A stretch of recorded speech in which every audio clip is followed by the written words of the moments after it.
Welcome to the Shogun podcast. We're the Lorehounds, your guide to the political intrigues of feudal Japan. I'm David. And I'm Elysia, and this is our coverage for episode 6, titled Ladies of the Willow World of the FX limited series Shogun. Elysia, it's another topsy-turvy week for us here in the life of the Lorehounds. Mm-hmm. Thanks for jumping in again today. Always glad. Yes, we're always glad to have you. John's managing some family-related issues. I'm still recovering from my maladies. I'm not ready to quite write a new will just yet, but I think we're going to do our best to get through. We're going to start off with our hot takes. I've got a couple of historical notes, and then we can discuss some plot and character and favorite moments of the episodes. And then I think we've scraped together a little bit of feedback. I think we've got a voicemail from Michael, and then you got some stuff off the Discord. I mean, as far as your will, as James Clavell wrote, leave the problems of God to God and karma to karma. Today you're here and nothing you can do will change that. Tomorrow does not exist. There is only now. There is only the podcast. I might have paraphrased the last part. I got some horripilation there. That's true. There is only now. So let's do it. If anyone has any thoughts or feedback about any of the topics that we covered today or the show in general, please send emails to shogun@thelorehounds.com or head to the contact page on the website and use the form there to record or record us a voicemail. And we can drop that right into the podcast. That's right. And don't forget, you can join us on our Discord. There's going to be a link in the show notes. You can also, if you're interested in supporting what we do here in our community, check us out on Supercast or Patreon. Supercast is great. It's our new platform. It's really built. It's like podcast. It's like Patreon, but built for podcasters more specifically. And we just appreciate everybody who listens and or supports. We'll have some more notes about our upcoming program schedule, our affiliate podcasts. We'll do all that at the end of the episode. And remember, go check out Rings and Rituals by Marilyn Arpakila and Dr. Sarah Brown. That season is just on fire. It's great. Go to the show notes, find the link, and subscribe to that podcast. You really enjoy it, especially if you're Tolkien. But even if you're not Tolkien, it's some really profound, interesting insights. Really great lore. Yeah, absolutely. Yeah. Elysia, what did you think of this episode? It was it's an amazing episode. Yeah, no, it was as beautiful as the title. Something, I have the idea, I haven't read the book and I have not watched the old miniseries, but something tells me that we're getting more in-depth perspective from the female characters than we did in these previous versions. It feels... it's sad to say, it feels modern that they considered the inner lives of women. Right, there you go. Which I'm sure they did in the novel to a certain degree, but I think I've heard that seeing them together, Mariko and Ochiba, or what was she called then, Rory? Rory, yeah. That seeing them together as kids, that really does add extra weight and depth to this conflict, adds more tones of gray, which I love. By the way, we were wondering if we had seen Ochiba before, and I was thinking about it. There was in the second episode, there was the group of women, and I didn't know who any of the characters were yet, but I think she was there actually. Oh, okay. I think you're right, because I remember seeing Ochiba in our show, in the show guide, in the character guide, in the ship spreader that we've built, that she did show up much earlier on. So, but I don't remember the scene very well. So yeah, no, I remember because I was still at the time trying to suss out the relationships of all the different characters. So but yes, because there was the wife of the Taiko, and then she was brought on, and that's where we learned that. Okay. But yeah, I think it's interesting that people are making a lot of, not to bring up, the Dragon Show so again. Hard. Yeah, I know. It's so hard not to. It's just, there are so many similarities, obviously not with dragons or, magic, but just in the political maneuverings and just these rich political tapestries with complex characters and the morally gray characters. And so a lot of people are making comparisons between Alicent and Rhaenyra from House of the Dragon to Mariko and Ochiba here. Yeah, it's kind of exciting that we've got House of the Dragon coming in just a couple of months. So yeah, exactly. And I especially have that world on my mind because just yesterday I recorded an episode with Anthony for Electric Boogaloo. Oh, so great! I was just talking about Ooh, cool. I'm looking forward to that episode. Just talking about Clash of Kings. But yeah, I think I'm thinking more of Theon, which because again, it's a situation where you are taken in as a sort of hostage, but then raised as a child of the family. Which I guess is something that happened in Europe as well as in Japan.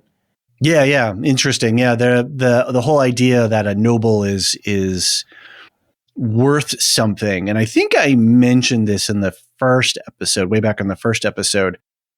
If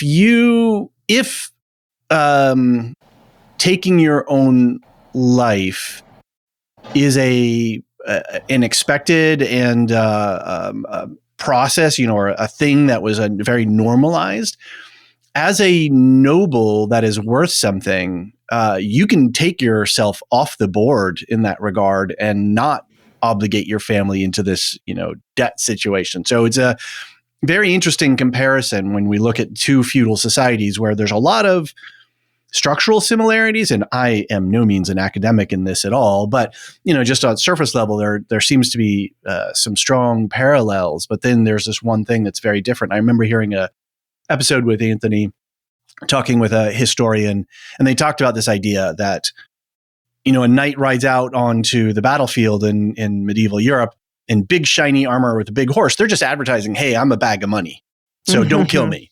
I'll try and kill you, but like if you want to take me down and hold me hostage, that's fine too."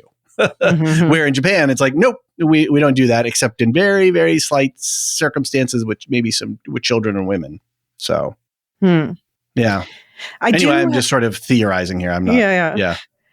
I do have one little complaint about this episode, and it's not really a new one, but just the perfect example of why it bugs me so much that they are not using Portuguese when they say they're using Portuguese is that whole prayer scene at the beginning of the episode where we have John and we have Mariko praying on different sides of a wall, and so they hear each other. She's praying in Latin. He's praying in, was it English or was it Portuguese? Because this is important to how I interpret the scene. Because if it was Portuguese, then she understands it's the same prayer. But of course, one of the key differences between Catholicism and the Protestant religions is that the idea that you don't have to pray in Latin, you can pray in your common language and be closer to God that way. Right. So it's an interesting point in that. But if he's praying in Portuguese, that's not really natural for him. So it's something he's putting on for her, and she should be suspicious. However, if he's praying in English, that's more natural for him. But then she must just recognize that the rhythm is the same or something like that, because she wouldn't understand it. So little things like that. It's a nearly perfect show. And this is the one major thing that's holding it back for me. I would think I think that's a really interesting point, and I take the point, and I would have thought that she would have been, if she's Catholic, Jesuit, she would have been doing the Lord's Prayer in Latin, would she have not? Because she was doing it in Latin. That's weird, because I saw on the subtitles, I had the English subtitles on my second watch, and it said praying in Japanese. Oh, mine said praying in Latin. Okay, interesting. Okay. Interesting. So do you think maybe, and I'm still a little bit in a slightly adult state, so I don't know that I was picking up on everything, but don't you think that Blackthorn would have so he must have recognized the Latin. Right. Yeah, he would have recognized the Latin version of the Lord's Prayer, even though he was a Protestant. I would assume that to be the case. I think so. Yeah.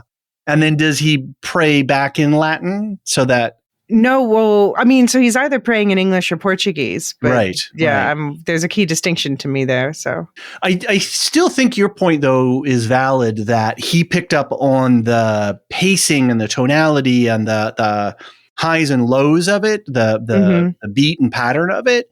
And so that's why he was able to sink in, which I think it still tells a beautiful story about these two sort of Romeo and Juliet-esque characters. No, I mean, I'm not. I don't consider it a nitpick, but we'll let it rest as one. It's an Elysia thing, but we take the point. We take the point. Yeah. For sure. But yeah, overall, obviously, very good episode, and it really lines things up to explode the next episode, even more than those poor horses last episode. But yeah, so there's 4 episodes to go, and I feel like that leaves a lot of ground to wrap up this story. So I'm wondering how many more different twists and turns are going to come up in those next 4 episodes. I think that's a really good point, and I think it goes into one of my thoughts, which is I have no idea where this story is going.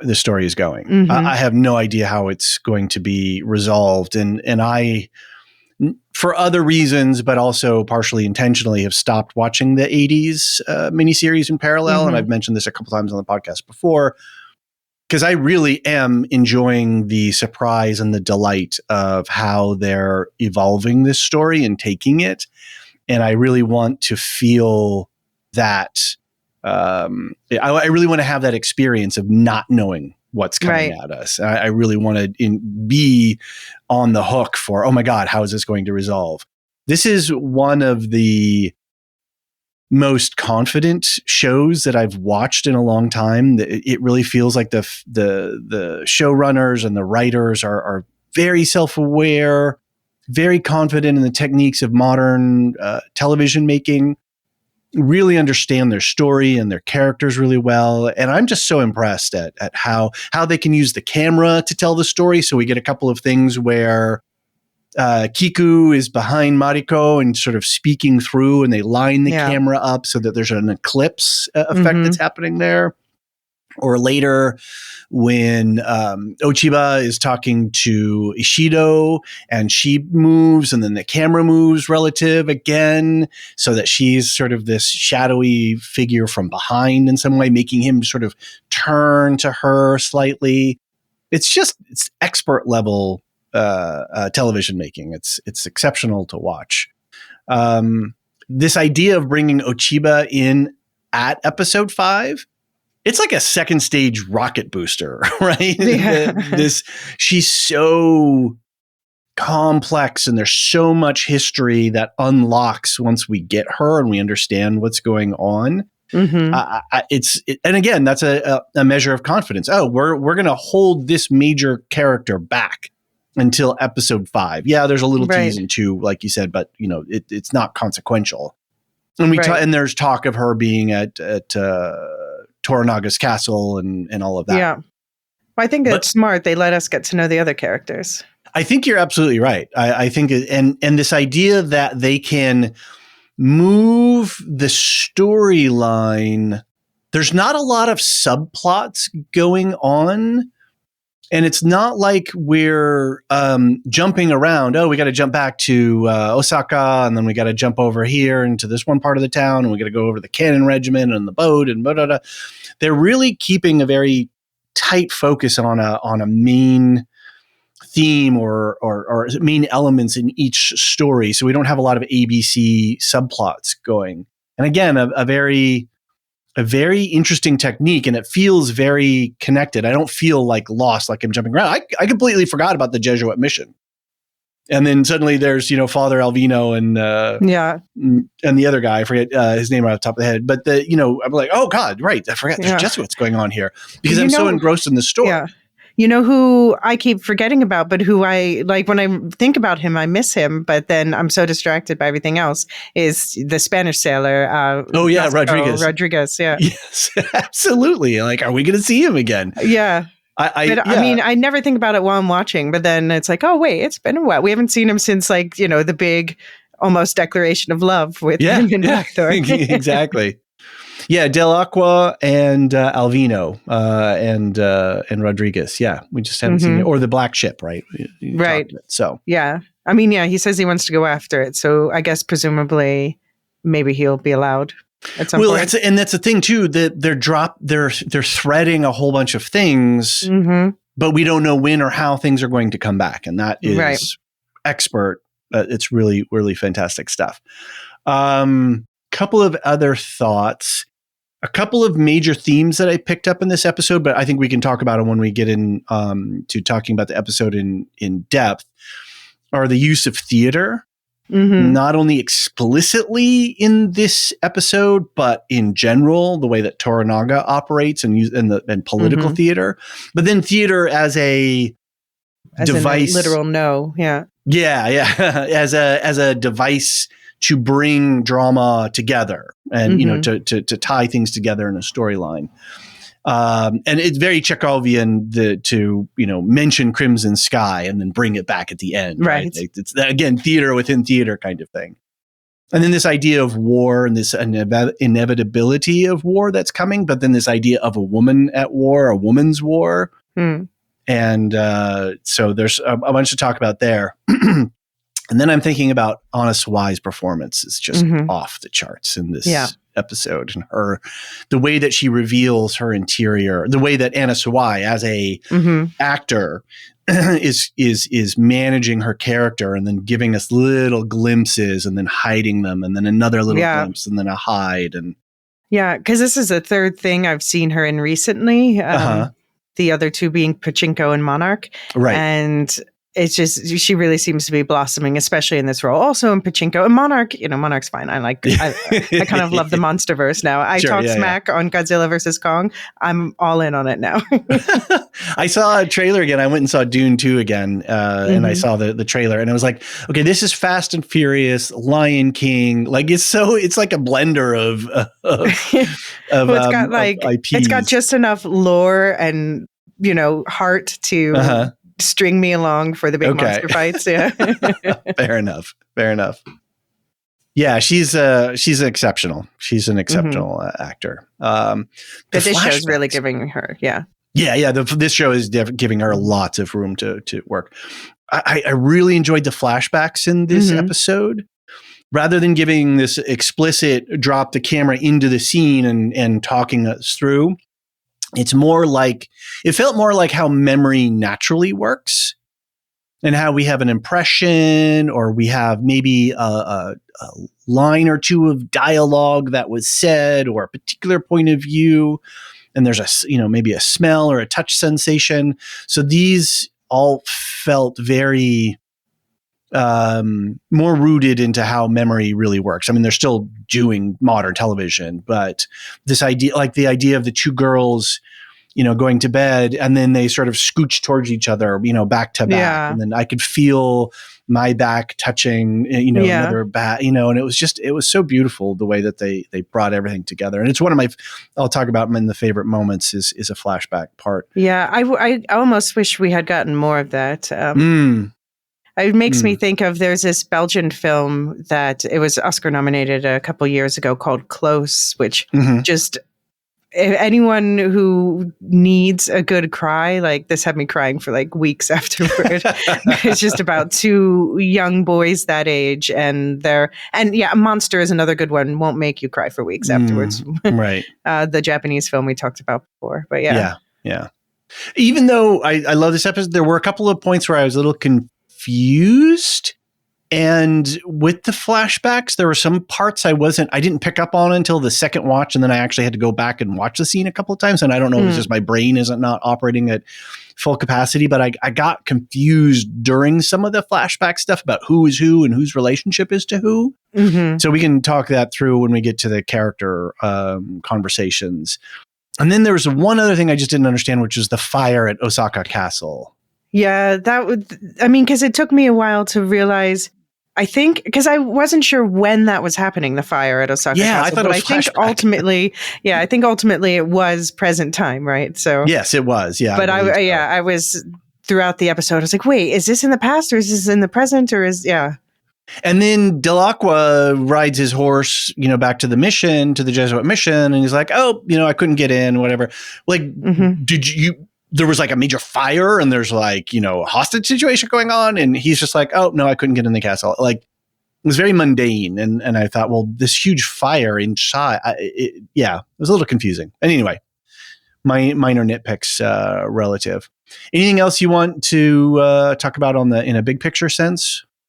Got a couple of historical notes. No, I mean, I think we're definitely going to dive into more history also at the end in the feedback too. But I'm very curious about the notes you have here, because other than I don't know much about any of the rest. So No is the classical Japanese theater, and according to Wikipedia, it's the oldest theater that still regularly performs. So maybe, Greek theater is older, but it's not ongoing in the way that No theater is happening constantly, I guess, continually in Japan. So I think that's really interesting. And some other notes that I picked up from various sources, a little bit of from a couple different podcasts, that these are tales from traditional literature, sometimes involving, the supernatural to a degree. So it made me think very Shakespearean in some regards, where the play is reflecting reality to a little bit. Well, I know when I went to Japan, I looked into this a little bit more, and because I was very curious about this, because I didn't know anything. I didn't know anything about No before that. I ended up not going to see it. Everyone was like, just go to Kabuki, just go see Kabuki. But because apparently No, it was just for the very upper class back then. Obviously, anyone, and it was performed by the upper class as well, right? Yeah, and so it was very restrained and refined. So apparently, it's just a from modern perspective, it's kind of a slow watching experience with very slow movements and just very deliberate refined acting. And even when we see Lord Ito and he's intoning Ochiba's name, and he's exactly. That was in a monster scene. That was so incredible. Anyway, we'll talk about that later. So I thought that was interesting. And then the fact that Lord Ito is performing in it, that's another thing that confused me, which is just from historical not knowing, is that this is a theater that was performed by nobles and like you said, for nobles. So that's I don't know. But then it's interesting because Kabuki, maybe that's more accessible if we're not familiar with the forms. It's more engaging. There's more lively, I guess, more happening. Got it. Right. But I couldn't help but think of a Shakespearean style play, in one of the, in Henry or, any of the more historical dramas that Shakespeare would have written, that would have been not contemporaneous, but in some ways, talking about real world things and illuminating the interiors of people. So cool stuff. I did a minor dive into shoji versus Fusuma mats, the walls, because I was interested in this idea that Blackthorn and Mariko were on opposite sides of this paper wall, and I was like, wait, why are Japanese houses designed this way? So there's a whole series of articles on Wikipedia, and a shoji mat is that, or shoji wall is that wall that is that like paper wall. Yeah, exactly, with the lattice work and then the paper. And then there's Fusama, which are more substantial walls that are still lightweight and very movable, but usually have a design or a drawing of some kind on them, but they provide a little bit more privacy and maybe blockage. Then there's like about a dozen different kinds of walls that have slats and lattices. There's special ones that go on the outside of a house that can be taken down. So during different weather patterns, you can put these things in and bring them out. There's a whole series of wall hanging curtain-like things. So when we see Toranaga at his headquarters, he's got the big fabrics around him. Those have special names and designations in certain ways that you use them. It's really an incredible amount of detail into architecture. It's as functional as they are. They also have everything just has this a rich purpose and design aesthetic imbued in them. If I'm just looking at my door, I'm like, okay, well, it's just a door, and that's just a door frame. It's like, no, there's a lot more going on. My big question was, though, why were Japanese houses constructed in that way with the movable walls? And from what I can understand is that you can reconfigure the house depending on mood, time of day, and season, so that you can maximize some aesthetic value. So, okay, the sun's rising over here and the garden is here and it's not too cold out. So let's open up a little bit and then we can sit here and enjoy our breakfast. Okay, now it's late afternoon and the sun is beaming in. So let's close that off and open this here and we'll have a breezeway.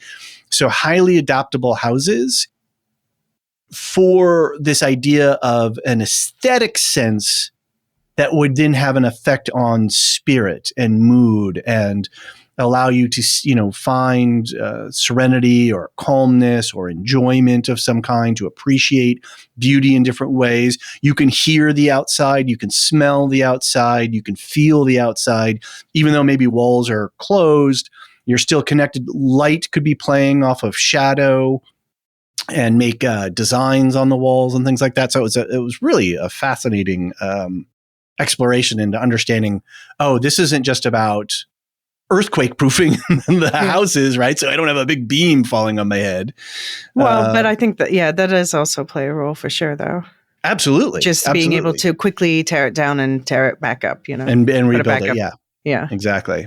So, another couple of things that I hooked on. So we talked about koku before as a unit of measurement. Mm-hmm, so Blackthorn is given a village or a little mini province of 600 that's worth 600 koku. So that's the amount of rice to feed one person for a year.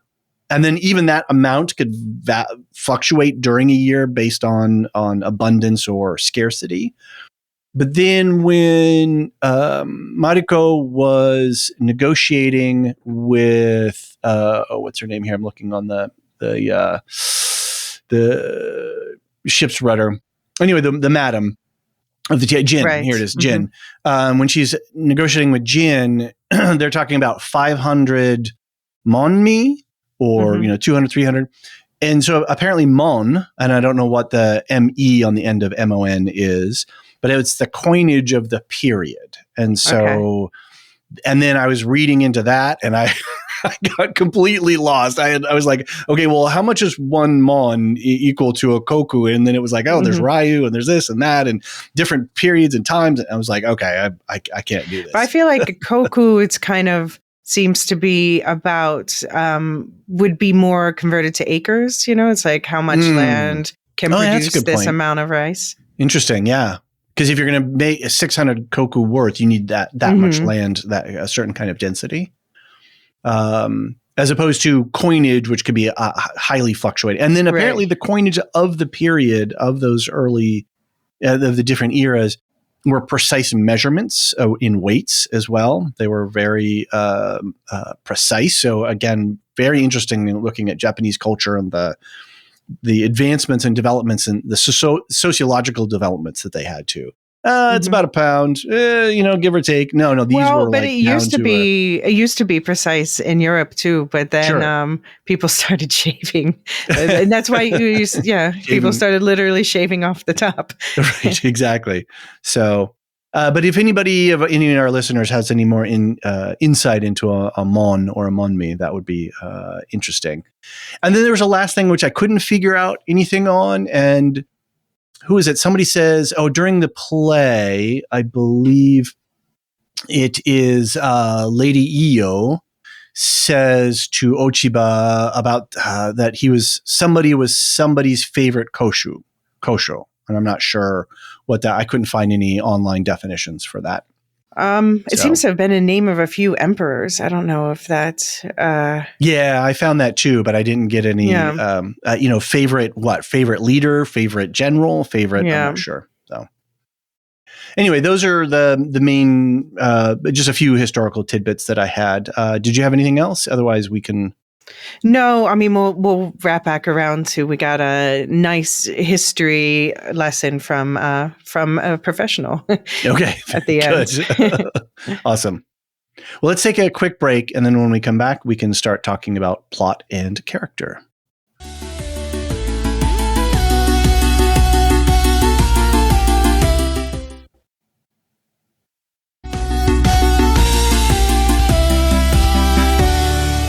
And we are back. All right, let's start talking about plot and character of the show. I wanted to lead us off a little bit first, talking about war. as a concept and as a kind of character in this story as well. Mm-hmm. And I thought it was really interesting, this line that, men go to war for reasons, but women are just at war. And I really was like, oh, that's interesting. I thought about what is a woman's war and being at war all the time, and thinking about Kiku and thinking about Mariko and thinking about Ochiba and various other characters who are trying to maintain position, to gain advantage in position, to survive or to not survive, that there's this constant tension that's going on that is described by Mariko as war, as a constant state of war. Well, I think, especially from someone like Ochiba's perspective, if we look at it from today, and we have to imagine that it was far worse, hundreds of years ago. But today, the way that women are socialized, and this also goes for minority groups of all types as well, is that we are kind of raised with the idea that if we want a position of power, there can only be one of our kind. It's a tokenism effect. And so you often find, in psychology studies and social psychology, that women are trained to hold other women down because there's only that one spot we're both vying for. Okay. But the women's war is very different from the men's war because, men are taught to, if they have a problem, punch each other. I'm simplifying here, but this is, and women are taught much more insidious ways to take each other down. Okay. And so you have to, and this I can only imagine would be greatly amplified in 17th century Japanese culture. This whole idea of the eightfold fence and just being always extra on guard, and the way you have to maneuver for power when none is given to you, and exercising your agency in a situation without breaking social norm. Where you are literally told that you belong to the men in your life. Right. Yeah. Your property. And that's interesting that's an interesting moment then when Lady Ochiba no Kata says to Ishido, your will is now bent to mine. The council will now follow me. And then when Sugiyama and what's his name, the other regent, are sitting in the play, watching it going on, and I believe it's Sugiyama, Okiyama is the other one. When Sugiyama says, we're all trapped by that woman. And, he's very... Right.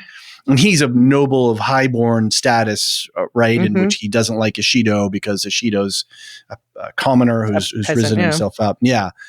And he's very offended by the fact that Lady Ochiba is exercising some kind of agency in this situation, as opposed to just being a passive motherly figure for the heir. Right. Yeah. Well, she's definitely clutched the reins tightly as soon as she showed up. So I can imagine that would ruffle some feathers. And it's seen all the way out through even to the Jesuits, because I believe Father Alvito says this whole thing is accelerated ever since she got back. Right. So he can even see the machinations all the way outside of the castle walls. So yeah, I think I like what you said about her being like a booster, for the story. A second stage booster. Yeah. Yeah. I can't help but also, I had the same thing here in the notes. I'm just reminded of House of the Dragon season 1, where, a woman's war. What's a woman's war versus a man's war? Just that question, not doing a direct comp, but just doing we have conflict, we have dramatic conflict happening. What does that look like on a gender scale, on a gender POV? So, and you mentioned the way that women are socialized, and I'm thinking as a parent and as a parent to a girl who is very much a girl. She's like, my pronouns are she, her, and she's into all kinds of things that are stereotypically girl, which is interesting because we tried not to bend one way or the other. We just tried to be sort of neutral and she's discovering this a lot on her own. But watching how at school they are trying to balance a lot of cultural imperatives around competition and dominance and how you achieve social prominence in a situation and how you mitigate conflict when there is conflict between individuals or groups. And I'm thinking of, there's a national program called Girls on the Run that our daughter's participating in. And it's teaching teamwork and sports and athleticism and, health and fitness and this kind of stuff. And they are really de-emphasizing the competition aspect of it. And this is just one place where I can really easily point to and highlight. It's not about beating somebody else. It's about your individual performance. And then you measure yourself kind of against other people, but not in a competitive way, but in a, hey, we're all trying to do better. And then at the same time, thinking of the team's well-being and trying to make sure everybody on your team is competing to their best. It's a tricky rope to tightrope to, find a way to raise the individual and give them standards of measurement without putting people down for. Yes. Yeah. And at the same time, preparing for the real world, right? Because when you go out into the workplace, you're going to find other people who are competitive, who will try to put you down or undercut you. And how do you manage that emotionally in an intelligent and in an intelligent way that doesn't, you don't take yourself out. Right. So let's talk a little bit about theater. This idea of a play within a play. It was a really incredible scene, I thought. And I can't help but think I think John and I were talking about this before, using a festival or a carnival as a device in a plot, in a storyline. And of course, dinners, right? We were just talking about Dune and, dinner scenes. Apocalypse Now famously has a dinner scene that actually gets cut from the movie. But I love these sort of little devices that you can put into a show, into a storyline, and then use that as this nexus point where people are brought into conflict. Right. And also it adds a little spectacle for the viewer at home too. Yeah, absolutely. So that it's because this is a place where often these are best episodes of TV shows, because you get that fun spectacle of, I love period pieces and it's all about the balls. But you get that visual, the dancing, the music, balls would definitely be another one of these sort of festival elements. Yeah. And it's basically so that people can have what might be quote unquote boring conversations or whatever, but against a more interesting backdrop. So that it gives a way to illustrate, how relations are. For instance, in this scene, they are the way that they're sitting, who's sitting next to whom. Right. Positions of power, relative power. Yep. Right. And who's talking to whom and what are they talking about? Yeah. And then the conversation is concentrated, right? It's brought into really sharp relief because of this package that's around it, this event that we have to sit through or participate in. Yeah. Right. Super interesting. I really liked too that while we have the no theater happening here and the telling of a story of Ochiba's life, we also have Toranaga, and we can talk about this maybe a little bit when we get into talking about Toranaga more, but how he uses the theater of politics and actual performance as a leader at his level, at the head of a clan, to move and sway the population. Yeah, I go back to the thought of when he comes off the ship, when he brings Anjin back to the town, and he's got his little fan out, and he sort of flicks it, and he does his whole thing, and he bows to them, and then he blips out. He's like, "Out, peace. I gotta go. I gotta go get a hat so that you respect me even more." Exactly, even more theatrical. Absolutely. but well, we can talk about it a little bit more. So there's just theater within theater here, and I really found that to be a rich subtext and structure to this overall episode. Yeah, absolutely. Let's talk a little bit about Lady Ochiba, Ochiba no Kata. What are your thoughts? I mean, it sounds like that she's getting a bit more depth in the show versus the book. We'll hear from some people about that in the feedback. And I like that but she is kind of a viper in the nest. I wondered last week, whose side could she possibly be on, a double agent? And I think no. I think her dislike or hatred of Toranaga is genuine. It's pretty intense, right? So it took me a second watch to really figure this out without going to any other sources, any secondary sources, other podcasts or Discord or anything like that. That Ochiba is the daughter of Kuroda, who was murdered by Mariko's father, and that murder was arranged by Toranaga. Yeah.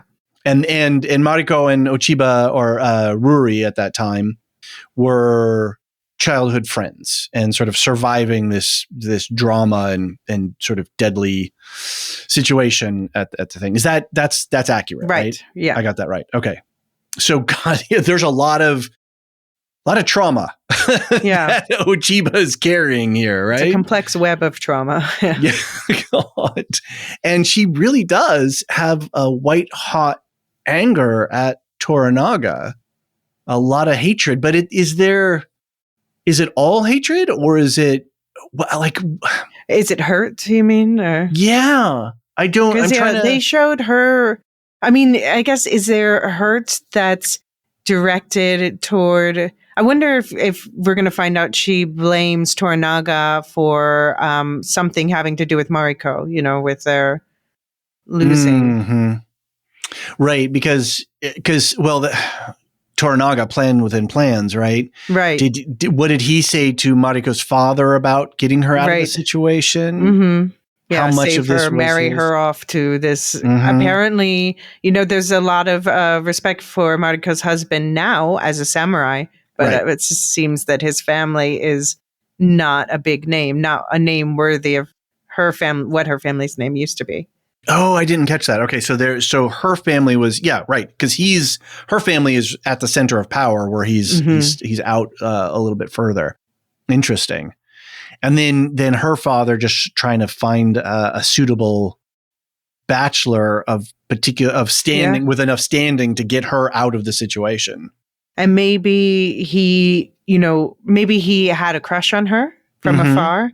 Okay. And it convinced her father, he would protect her and not let her kill herself, which apparently is a big sticking point. Yeah, let's talk about that later when we get to Mariko and Buntaro, because there's some stuff in there as well. I thought Ochiba herself, and I thought that this was another really great use of the theater. She's theatrical herself. Mm-hmm. In her mannerisms and her speech patterns and the way that she leads a conversation and dominates it from behind. Mm-hmm. Yeah, it's, we see later the women of the Willow World learn their arts of presentation, the way they pour the sake with the triple dip, things like that. This is her learning the art of presentation of power in her way, learning how to influence without, because that is a thing that's still a thing for women today. You have to find a way to have your voice heard with trampling on egos as little as possible. Interesting. Yeah, for sure. Because if you're too strong, then you get labeled one way. If you're not strong enough, you get labeled another way. Right. And so you sort of can't win for trying. So you've got to constantly maneuver. This is part of the warfare. Right, exactly. That Mariko's talking about is how to maneuver between all of these different forces and imperatives. And so, what is Ochiba's eightfold fence looks like. I think it's a 16-fold fence.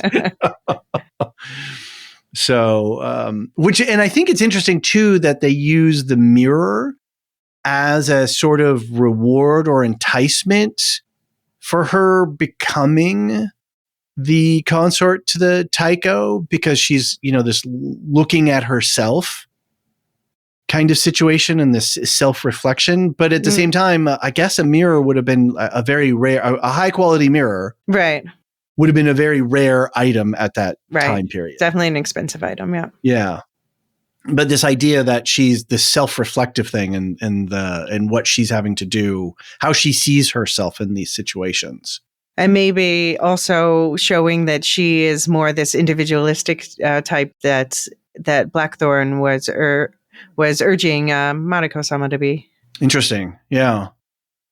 Yeah. And then the whole play within a play thing here, this flashback, which was just visually stunning, with the play playing out and then getting the flashback. And when they cut the herbs and the tea and the eye and everything, I was like, whoa, wait, what show is this? This is wild for this show, I thought. The way that they actually staged that flashback. Yeah, it's beautiful. So she was drugged, I guess that's what I gathered from it. She was drugged? Yeah, she was with the bitter herbs. That's part of the flashback scene, was the herbs being cut and the tea. And then she says later to Ishido at the end that, that she was given bitter herbs to, make her more pliant, I guess, or I don't know if that was a fertility enhancement or what. I would expect bitter herbs to be the opposite of a fertility enhancement. Right. But maybe she was trying to, because I think that they definitely heavily implied in this that the Taiko is not the real father of the heir. Oh, really? Mm-hmm. And so I'm wondering if, this was a sort of abortive measure to make sure she had the right person's kid for whatever reason. Okay. Interesting. Because, yeah, she does talk about the fact that nobody could produce this guy an heir. Yes. Again, and of course the women are blamed, even though right. Exactly. Sometimes it's a him thing, Exactly. It could come from either side. And but that would tear at the edifice of the Taiko and the virility of the male and the dominance of a male. If you can't sire children, it's got to be the woman's problem, right? It's not me because I'm a strong leader, right? Right. Just right. Exactly. Dude. Yeah. What does did you find out anything about what Nokata represents or how the name works? Because they went from Ruri to Ochiba to Ochiba Nokata.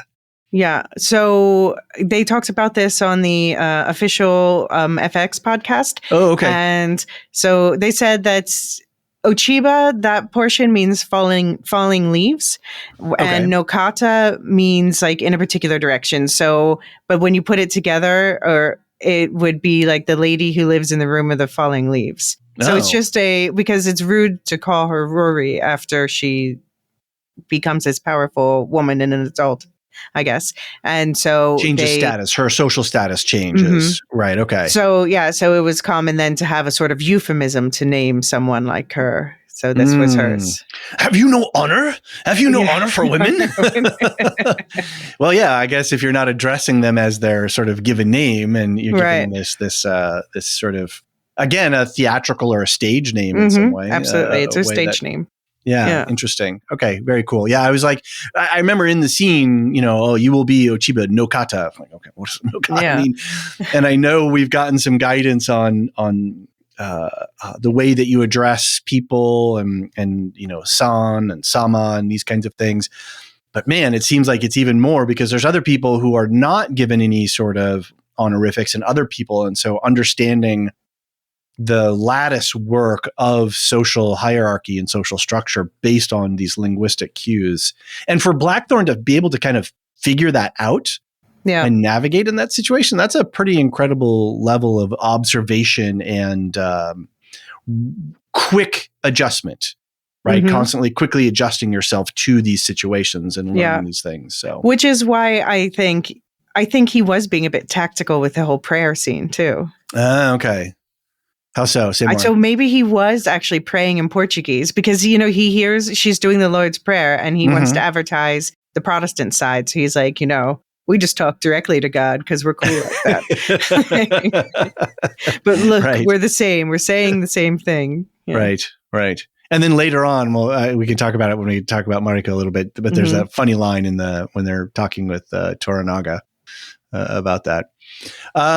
Did you think at all if Ochiba is using herself in part to entice Ishido? Like, if you eliminate, if you triumph, you could have me as well as part of the bargain. I didn't necessarily pick that up, but it wouldn't surprise me. Yeah. Mm-hmm. I mean, because I can imagine that obviously she wants to end up in power and right. Yeah. And Ishido has to be. She's the guy that and protects her son, of course. Yeah, exactly. And she needs a man to do that. She needs a lord to do that. But she needs, whoever's going to be the next Shogun or Taiko or whatever. Yeah, right. It ends up being that it's someone who doesn't want to take her son out. Right. And she can control and manipulate. She says, right. What does she say? I forget the line. And I think that's why she chose him. Okay. Because he's manipulatable. Yeah. And Toranaga, you're never going to manipulate him. No, right. And this is really a battle of Toranaga and Ochiba, ultimately. Yeah. The two big forces. What did she say? You're just all playthings. That was such a cutting remark. Yeah. You're children compared to him. And in a way, she's also saying me. Right? Because she's the one control. She's even in more control. So she's really got. Yeah, they're playthings to her. Yeah. Oh. But then what's her sort of ending line here? She forced fate to look at me so I could scratch its eyes out. That's what I interpreted to mean that she found someone else to be the father. Oh, really? Mm-hmm. Okay. All right. I did not pick up on that at all. I just was sort of left with the line that she's just sort of grabbed fate. So, and there's a lot of historical. Apparently I kept thinking about what Nate was saying last time about this period and the burning of the Buddhist temples, and in this we see the Kuroda beheading the monks, and I can only imagine that there's a lot of historical parallels drawn from the Lady Ochiba, or drawn from history and applied for Lady Ochiba. Yeah, no, there's definitely a historical parallel. Yeah. Cool. All right. Let's talk about Toranaga for a little bit. Crimson Sky. Did Hiramatsu float? Was this a plan to like throw Crimson Sky out there and then say, no, we can't do that. You guys got to figure something out. And then when nothing else was left, it was like the only natural choice. Is this part of Toranaga's plans within plans, or did he really not believe in that Crimson Sky was the appropriate path forward? I think that he's faking it. As soon as he's like, no, I would never. I was like, I guarantee this episode ends with him being like, deploy Crimson Sky, which is not quite what happened, but. Yeah, perfect Chekhovian sort of device too, right? Mention it up at the beginning of the episode and we get it at the end of the episode. Mm-hmm. I thought it was a very tactical move by him to eschew it, which then goes to the idea: does he really want Shogun? Or because I think that he does, and I think that he also, when he asked Omi for his opinion there, I think part of it is because he knew who's about to piss him off in other ways, which we'll get to. But I think that he knew that Omi would push for this, and Omi could argue this point so that Toranaga didn't have to. So Toranaga's like, oh, it's not me, but if you all insist. Interesting. Yeah. He is the Lisan al-Gaib. Yeah, exactly. I don't want Shogun. Oh, then he must be Shogun. Yeah, absolutely. I just finished Three Body Problem on Netflix. Same thing with the wall facer. Like, I don't want to be a wall facer. Okay, yeah, sure thing. Pretty funny. Pretty funny. Yeah, and even if he didn't want it, I was thinking about this. Just by the fact that he's Minowara and he's a clan head, he's automatically going to be Shogun the moment. If he goes in and takes anybody out, people are just going to go, oh, you're Shogun now, right? It's what we believe. Yeah. It's not what you believe. It's but we believe, which is a great line by Stilgar in Dune 2. I don't care what you believe. I believe. Right. This is what I believe. And it made me think about Game of Thrones, which is you play or you die. And if you're in the game, you can't not get out of the game. You're in it. And that's it. And you either play to win or you die. Like the Mafia too, right? Yeah, exactly. It's a very, very same Yakuza, thing, political structure. Yeah. Which I thought was funny when we talk about regions later, but like Ito was given an offer he could not refuse. Right, exactly. His face did not say, I want to sit on your council. His face was like, oh, shit. Because Ochiba's here and Ishido's here, and they're saying, join the council. Like, my honor. Can't wait. Oh, yes. Thank you so much. Yes, I'm definitely going to die, aren't I? Oh, so good. I just wanted to act. Yeah, exactly. Yeah, I just wanted to be a dilettante. Yeah. Do some theater, have some fun. This will be the greatest role that he will have ever played. So yeah, Toranaga. Well, I guess we've kind of talked about it already. Just Toranaga's use of political theater, being able to inspire the troops to do this whole meeting with his advisors and generals. Oh no, I really don't want to be Shogun. No, don't make me be Shogun. Oh, Crimson Sky. No, that's not a very good idea. You guys figure something else out. You guys are smart. You'll do it. It's all theater. It's all stage theater. It's just incredible. The memorial to those who died shall not die in vain. Yeah, I wonder if they presented this in the fact that nobles act in it, as they definitely put that there side by side to make that suggestion that, nobles learn as part of their role in the society, they learn to act. Oh, that's interesting. That's a really good, because just because you're a good tactician doesn't make you a good leader of people. Right. You need to be able to perform in a certain way. Yeah, exactly. And people have to, and I think that's interesting. That goes back to this idea that I don't care what you believe inside of yourself. I believe something. I'm projecting my beliefs on you. And so I need you to act your part. Yeah. And even if you don't believe it in and of yourself. And I think maybe that's something that's wrong with Nagakado, is that as a kid, he's just wearing his emotions on his sleeve. Yeah. He has no theater. He has no eightfold fence. He's just, Dad, you should just, go be Shogun and win our family back. He's got no ability to put that. And I think maybe that's what's frustrating Toranaga, is that Nagakado isn't learning those lessons, how to mask himself.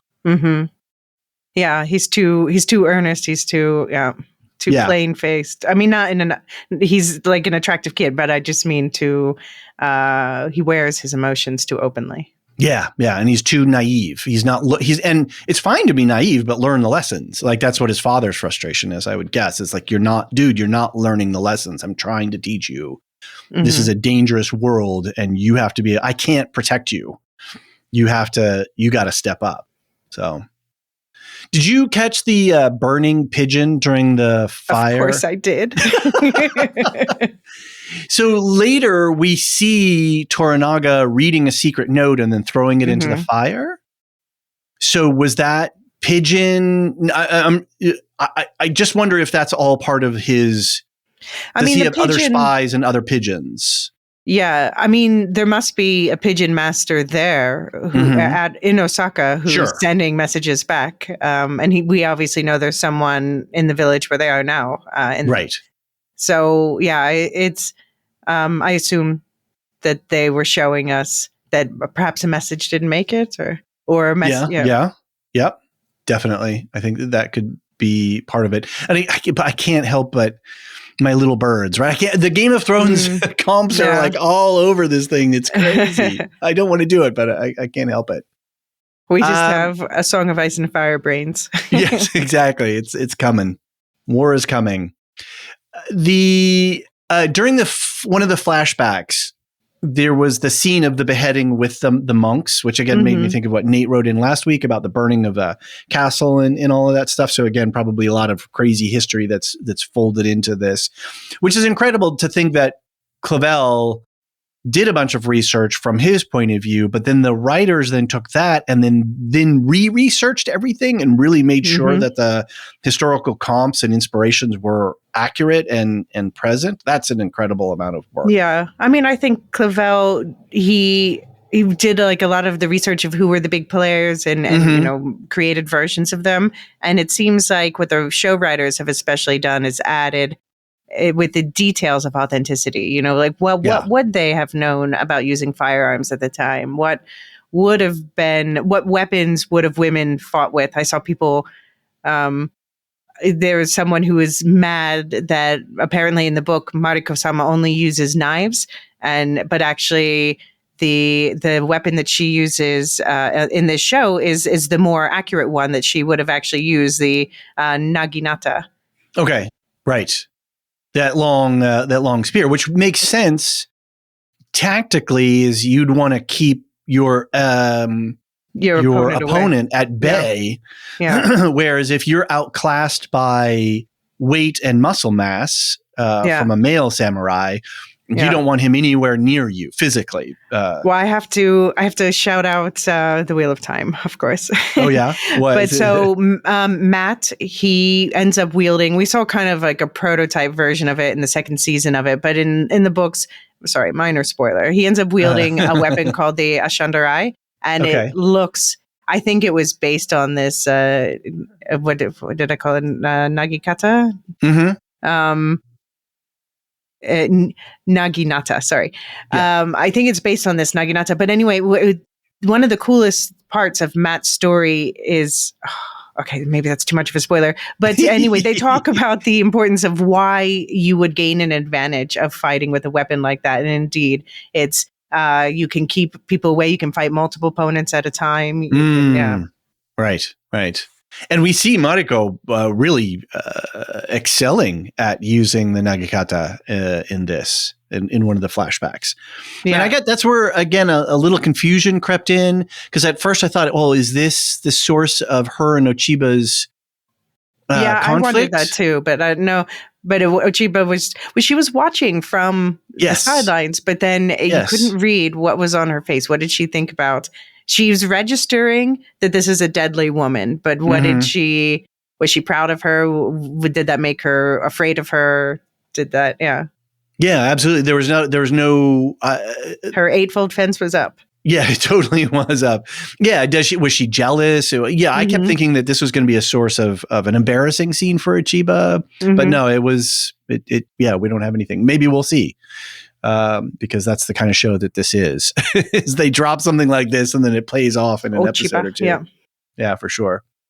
Anyway, going back to the beheadings and that flashback, I didn't realize on first, and then I saw it later, that it was Toranaga who was keeping Akichira back from acting in that moment. And then he tells Mariko, go to bed. That was Toranaga. And Toranaga's in a number of the flashback scenes. We see him there.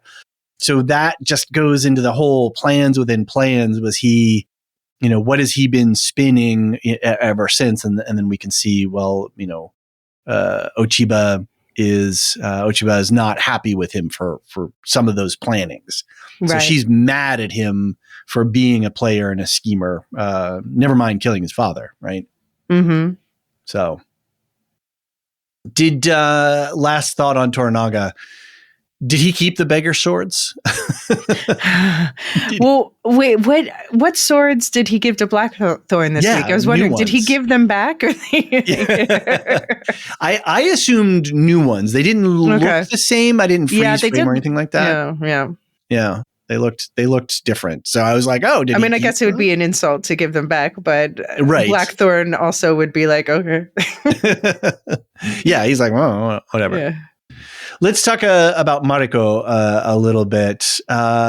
Did she pass Toranaga's test? That was really She's like, I want you to go. He was like, I want you to go to the tea house with him. Listen in case he pillows. I was like, oh, damn, man. Like, that's cool. I don't know that it was a test. I feel you like. Don't think so? I think he genuinely was like, here's your chance. Just go for it. You know? I think it seems like everybody was trying to kind of push them together. Like, because if he wants to he knows if he wants to keep Blackthorn here with him, he needs to fan the flames of his passion for Mariko-sama. But then that puts Anjin-san and Buntaro-san in conflict with each other. Sorry, Sam-sama. Yeah, I mean, I feel like he now has shifted to thinking that Blackthorn's more valuable to him. He keeps failing up. He keeps falling.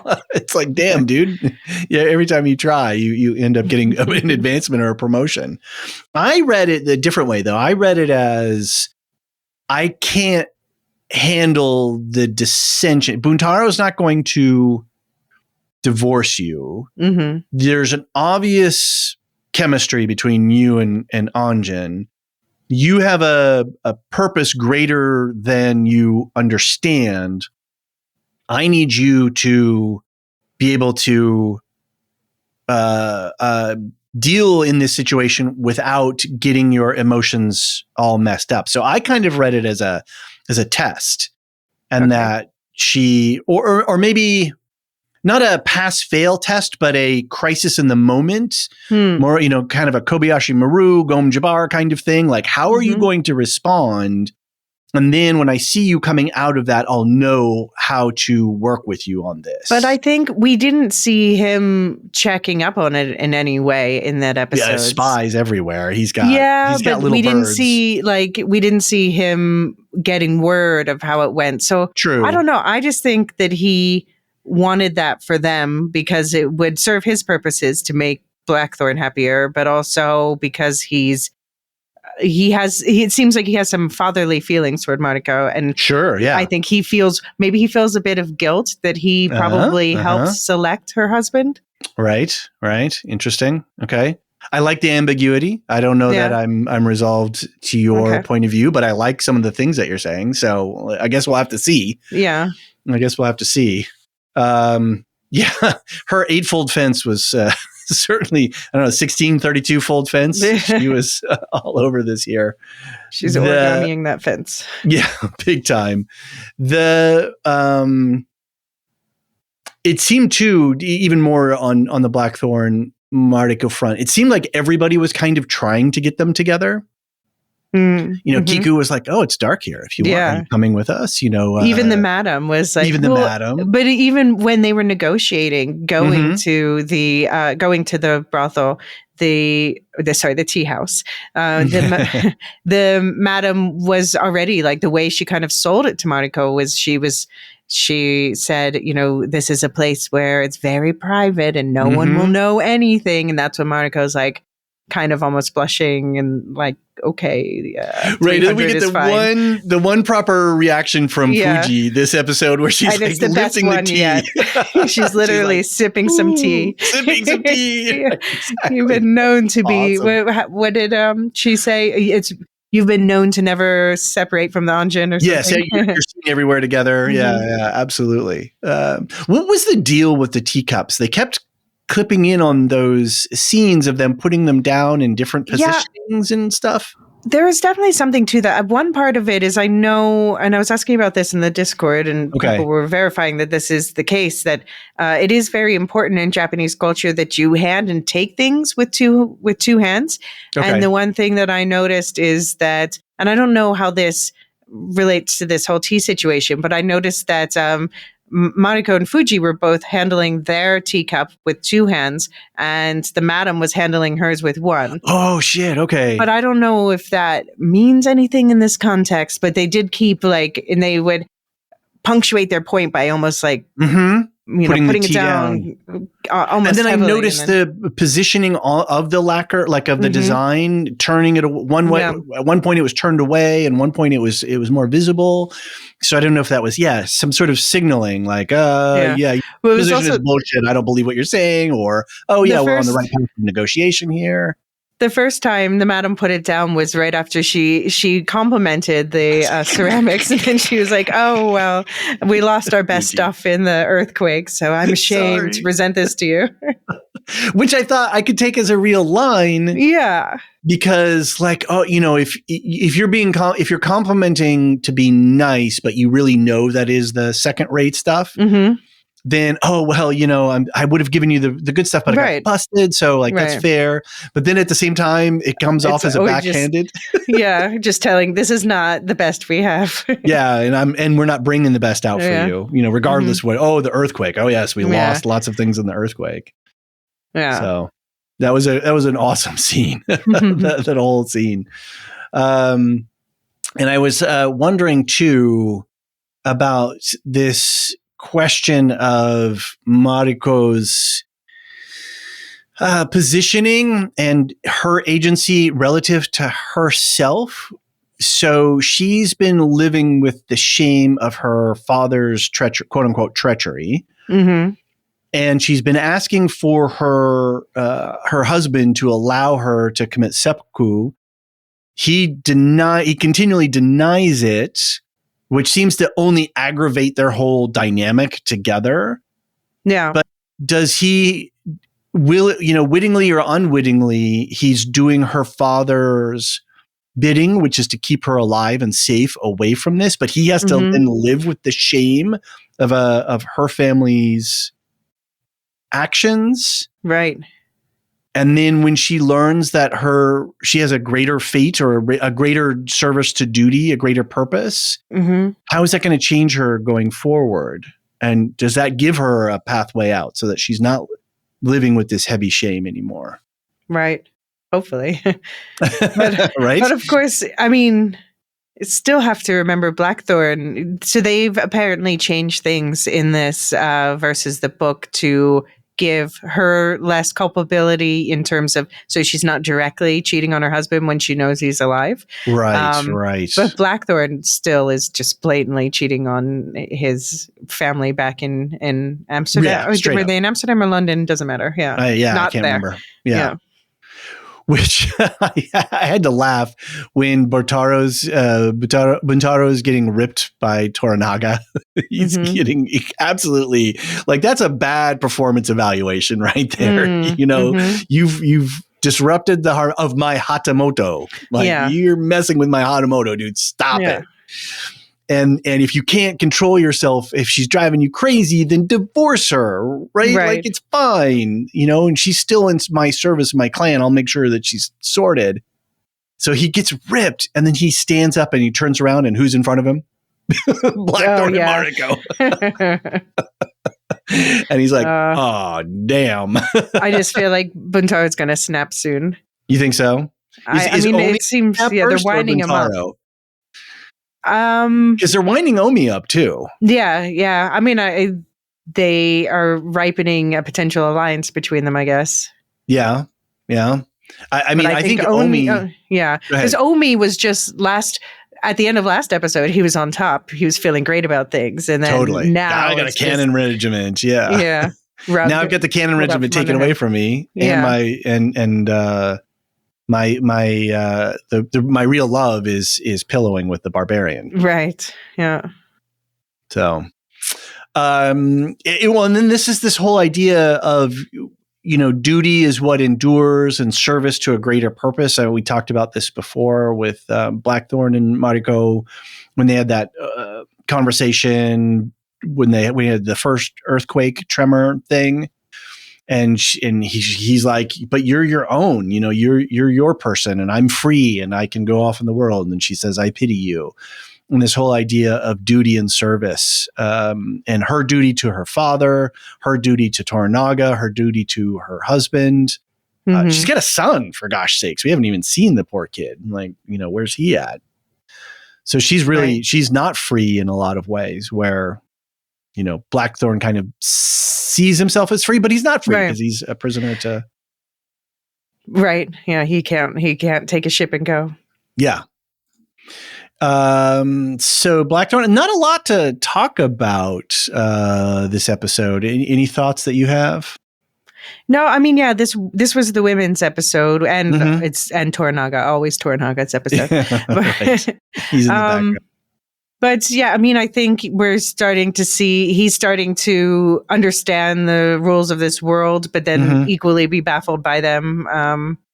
But I think, yeah, we're building to a point where he becomes a part of him after this experience will always carry what he's learning from Japanese culture. And we're seeing him really soak in all of the nuances and what the advantages and disadvantages are. And, yeah.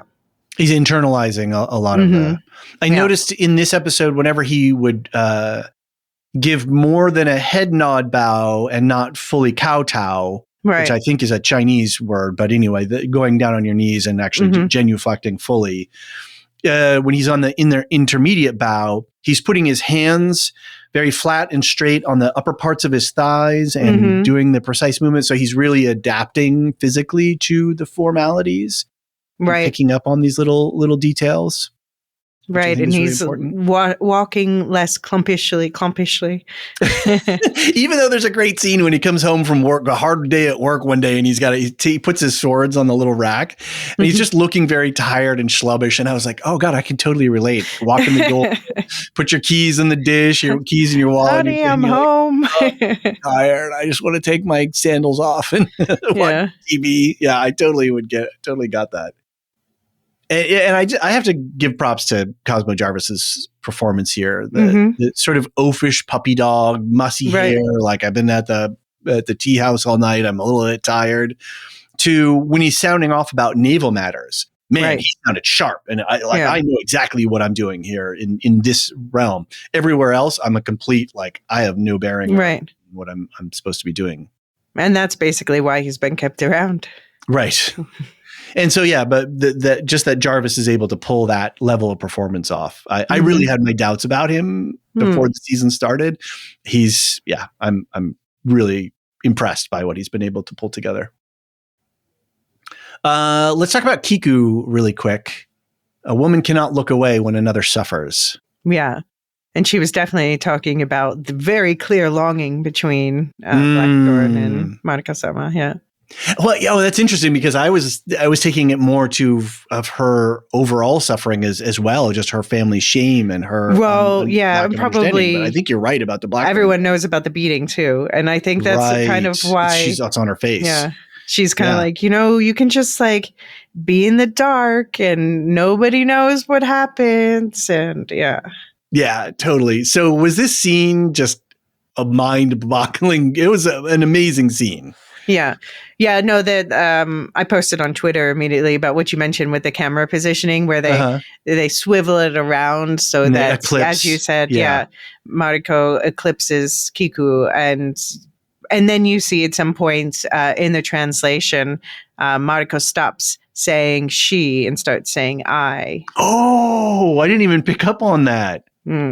Oh, so she switches her the pronoun switch. Oh, I might have to go back and watch that. I missed that. I was just taken by the whole idea that from now onwards, from the line from that scene where they were talking on the cliffside, where she's like, "We're not going to talk anymore. The only way we're going to talk is from the lips of other people." I was enraptured by that idea, and then so this idea of Kiku talking through her secret heart, right? But then it was kind of funny at the end afterwards. So presumably, Mariko didn't want to join for the pillowing. So I guess she's home already, right? Right. Yeah. And then when they come out afterwards, there's that kind of awkwardness, and Kiku kind of rubs it in a little bit. She's like, "Oh, I tell him I cannot wait until I'll be thinking about him every day or something." And Mariko's just like. She says thank you, or I forget. Which we didn't talk about before was this whole idea of how they've been playing Mariko's translations all season long. Yeah. Mm-hmm. And then the audience before Toranaga, which is one of my favorite moments, which is, I'm sorry, were you going to translate? Yeah. And the whole back and forth. And then when she gets called on it at certain times, she snaps back and then starts doing the precise translation as opposed to he says, thank you. Yeah.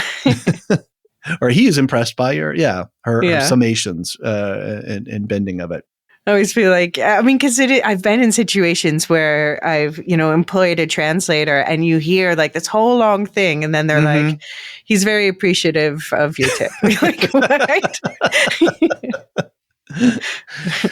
And the scene and the fact that I thought it was, so this is kind of where I got into the test thing, because if Toranaga said, you got to be there to listen in case he talks while pillowing, but she bails and goes back to the village. So everybody knows now that she didn't pillow with him, because everybody's seeing them together, right? They all see the chemistry between Mariko and Blackthorn. But hey, she's already back at the village. And then everybody in the village is watching Blackthorn come back from the tea house. The walk of shame. Yeah, exactly. But it's not a walk of shame, though, because it's a normalized part of society, right? No, I know, but it is sort of, I guess he's feeling everyone keeps saying, what happens in the Willow World stays in the Willow World. But right. And that's also why I feel like Toranaga, he created that excuse, like, well, he needs a translator and I need you there to like spy in case he talks while he's pillowing. I'm sorry, I don't give up state secrets when I'm pillowing. So that's kind of weird to me. It seemed like a very easy excuse for her to be there. Interesting. Okay. I get it. And then she kind of makes a statement by saying like, no, I'm not going to stay, even though Toranaga asked me to. Told her to say. Exactly. Yeah, exactly. Oh, good stuff. Such good writing, such confident writing. They're really, it's really, really good stuff. Let's wrap it up here with the Regents, Council, and the Jesuits, and then we can talk about our favorite moments. Sugiyama is now, I thought, his coughing, I thought he would, die, tuberculosis or, some other disease, but he got straight up ran and then got killed by bandits on the road outside. Boy, Osaka's got a real bandit problem. Very convenient bandit problem. Yes, very convenient problem. So now we're down to 4 again. So this is the mastery of Toranaga, is he just keeps the situation pressurized. He doesn't know necessarily all that's going to happen, but as long as he's got pressure on his enemies or even his allies, he can take advantage of circumstances as circumstances resolve. The infighting, yeah, exactly. And I totally thought that Ashido from a previous episode, when his guy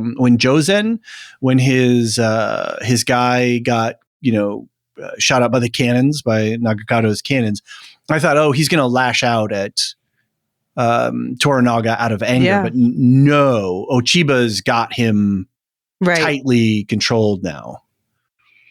So, how much is he's stuck, right? He can't nope out. He can't leave. Right. But at the same time, how much we know he doesn't like being a bureaucrat. So what does he want? Does he want to be Taiko? Does he want Lady Ochiba? Does he want? I don't understand what his motivations are. Not a criticism. I'm just trying to understand. If he gets all of that wrapped up together in one bow, then yay for him. I can understand why that would be a situation he would want. Sure. And she even says, it's your shadow that we'll be talking about if you can dispose of. Right. And that's very smart of her, because that's the one dangerous thing, is she doesn't want him to think that she'll overshadow him. Even though she totally would. Right. Yes. Yeah. She's in control. Yeah. Let's see. We talked about Lord Ito and the offer he couldn't refuse. That was great. The Jesuit mission. What is it that Delacqua hates so much about the Minowara clan? It's just that, so I looked it up, and the Minowara clan is the real life. So they're in the real life. That would be the Minamoto clan. Okay. And the Minamoto. So Minowara is a fictional. Is a fictional. Yeah, they changed all the names. Okay. Got it. So that they could play with the histories. But yeah, in the real world, the Minamoto clan was the first. They produced the first shogun in the 12th century. So it was 500 years before this. But they remain the most powerful family in Japan throughout most of the 19th century, so for centuries after this. So basically, just by claiming association with that clan, it gives Toranaga a solid claim on, on being in control, and would make him shogun. Okay. So it's just it's a noble line that has resources, power. Yeah, it's history. It's basically like. I was trying to think of a European analogy, but I can't. I was going to say a Kennedy, but then that seems a little too. I don't think the current Kennedy is going to. But anyway, yeah. For sure. Let's swerve away from that. Yeah. But it'd be like being, a Habsburg back in medieval year, or in Renaissance. Yeah, medieval year. Right.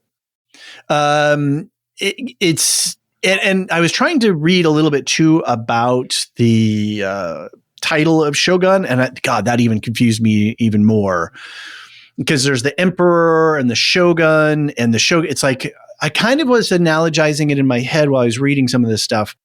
Was like in some countries you might have a president and then you have a prime minister, or in England we have a king or a queen and then a prime minister. So there's a person Iceland who's running, has a president and prime minister. Yeah, right. I was thinking Hungary. I think Slovakia has a similar thing where there's this elected, not even elected. There's just this person who doesn't have their head of state. Yeah. Yes. But it's the and here in the Netherlands, we have a king who's head of state and a prime minister who runs affairs. So the U.S. is actually pretty unique and not separating the head of state function from the prime, sort of administrator. True. Yeah, that's true. That's interesting. And we try to make sure that our president is not a king, although the desire for the shiny ring, my precious, human form is corruptible to power, and we'll bend and tweak our structures to try to create power. So it's interesting that Shogun, only certain clans can lay title to the. It's kind of a noble title, it seems. Yeah. Yeah, but it's the same function as a taiko. So that's my understanding, but please, anyone correct us if we are misunderstanding this. Exactly. And then I was trying to wonder why Ochiba hates the Jesuits so much, and is it just because they're outsiders and she sees them for as manipulators, or? Yeah, I think because it's about the wrestling for power, and then they could wrestle power away from her, and yeah. So circling back around, it's interesting because then when Blackthorn's talking to Toranaga and he's like, the Portuguese are not your friends. And Toranaga's like, no, they're a friendly nation. Like, what's your beef here? He knows all of that. He sees all of the power and the money flowing through the Catholic, through the regents and everything. He's not a fool in that regard. They're too powerful a faction for him to alienate them just to please one Hatamoto. Yeah. Right. And he needs them because they're the intermediaries, no matter for good or for ill, between China and Japan and Europe. Right. So that whole triangle of trade. So far. I was reading too some more. I was even reading when I was reading about the shoji mats and stuff, how much cultural exchange went on between China and Japan, and how much there is in deep cultural roots. There are connectivity to the two. Of course. Yeah. So, but at this time period, they're like, we're not friends. We're frenemies.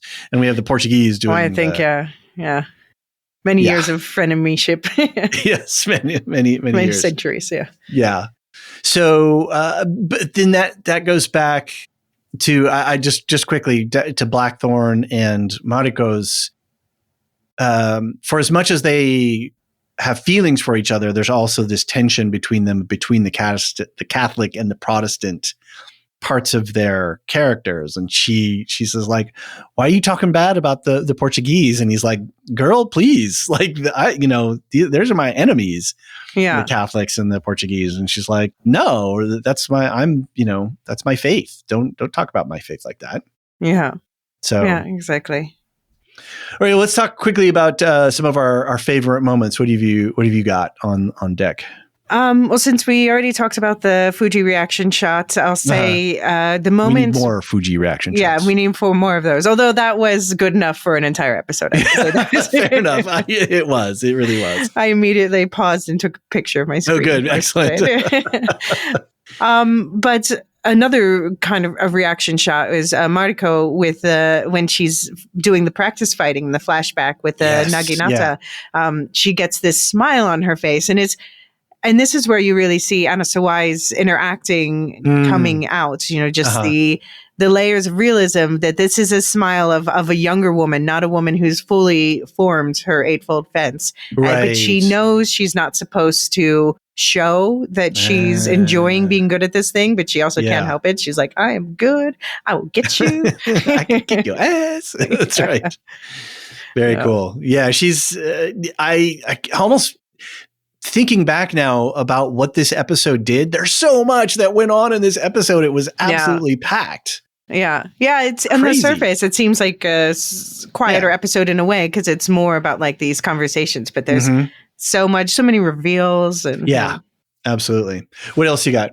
I also loved the hand squeeze between, I will be thinking for the rest of this series about the hand squeeze that Ochiba gave Mariko at the moment right before she's leaving, when she's reassuring her, because that shows that even it wasn't just children playing in the bamboo forest together. It was, even when they grew to be young women until the very last moment when they were separated, there was real warmth and affection between them.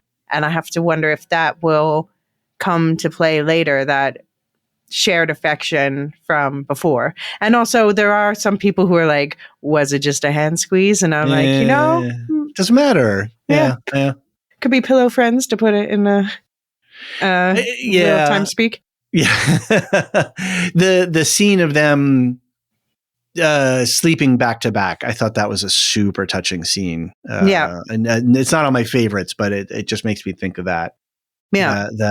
Because when you had hand squeeze in the notes here, I was thinking you were talking about Blackthorn sort of touching her hand as she's leaving the tea. Oh, right. Yeah. The hand brush. Yeah, that's true. Yeah, too. The hand brush. But I completely forgot about the squeeze. That's a really good point. Well, these small gestures, like when he brushes her hand as she's leaving, that's just like the smallest gesture. But we as an audience know that means, I wish this was you. Yeah. Right. Yep. And she's like, nope, I'm in my 128 fold fence, dude. I'm out. Keeps folding, auto folding. Right? We're going to get to a singularity here. We're going to have some sort of sophon. We're going to have anyway. Oh, sorry. I shouldn't, that's a different IP property. Go ahead. Overall, it was that brothel scene was like maybe the sexiest non-sex scene I've ever seen. Right? Yeah. Right? God, the fire in that. It was wild. All right. I've got, I already mentioned it before. I'm sorry. Were you going to translate? The sass. Yeah, completely. And then there's the scene where, and they have this couple dynamic, and she, when they're at the tea house and she's like, yeah, don't make a scene. Okay. That's how we get through this. Like, dude, right. And I can just imagine partners somewhere out, one partner chiding another, like, can you just not do your thing, please? We're in public. Can we just have a quiet night, where you're not, doing one of your, making a scene about something. I thought it was very, very touching. By the way, about just something I was thinking about that scene was she told him how to say, you look very beautiful. Yes. And I kept waiting in that scene for him to say it, and he didn't. But I'm wondering if it's going to come back later and he's going to say it to Mariko. Ooh, nice one. I like that. Like he linguistically picked it. Nice. Yeah, like just tuck that away. Yeah. My last one is the Ochiba flashback during the play. I loved the thing when Ito is saying Ochiba, Ochiba, and it was sort of this sonic dissonance sort of thing. And it's putting her, it's very trance-inducing. And then she goes into almost I'm just thinking of lots of flashbacks from lots of different, from the 84 Dune to Lord of the Rings, whenever we see the eye, when Frodo puts on the ring, we see a flash of the eye and this kind of stuff. Where this flashback scene, there's an eye. I'm trying to think of all of the, I didn't note them all down. There's some sort of wheel that's cutting herbs and a number of things. And it was so out of style for this show. Not saying that they're not using flashbacks and using flashbacks well, but the music, the sound effects, the fast cut flashback wrapped around the no theater thing. And we already had a flashback before when she was sort of braiding her son's hair.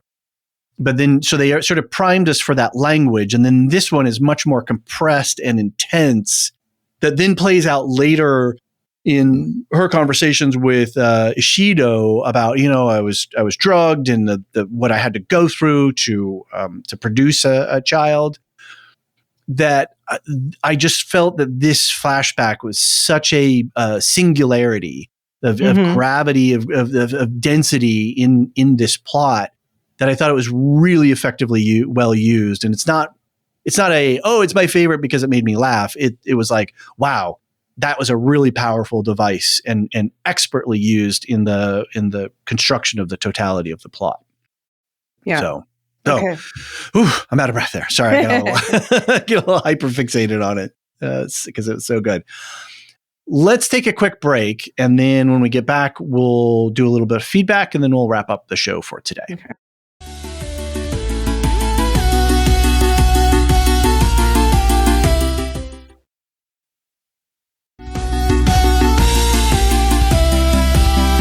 And we're back.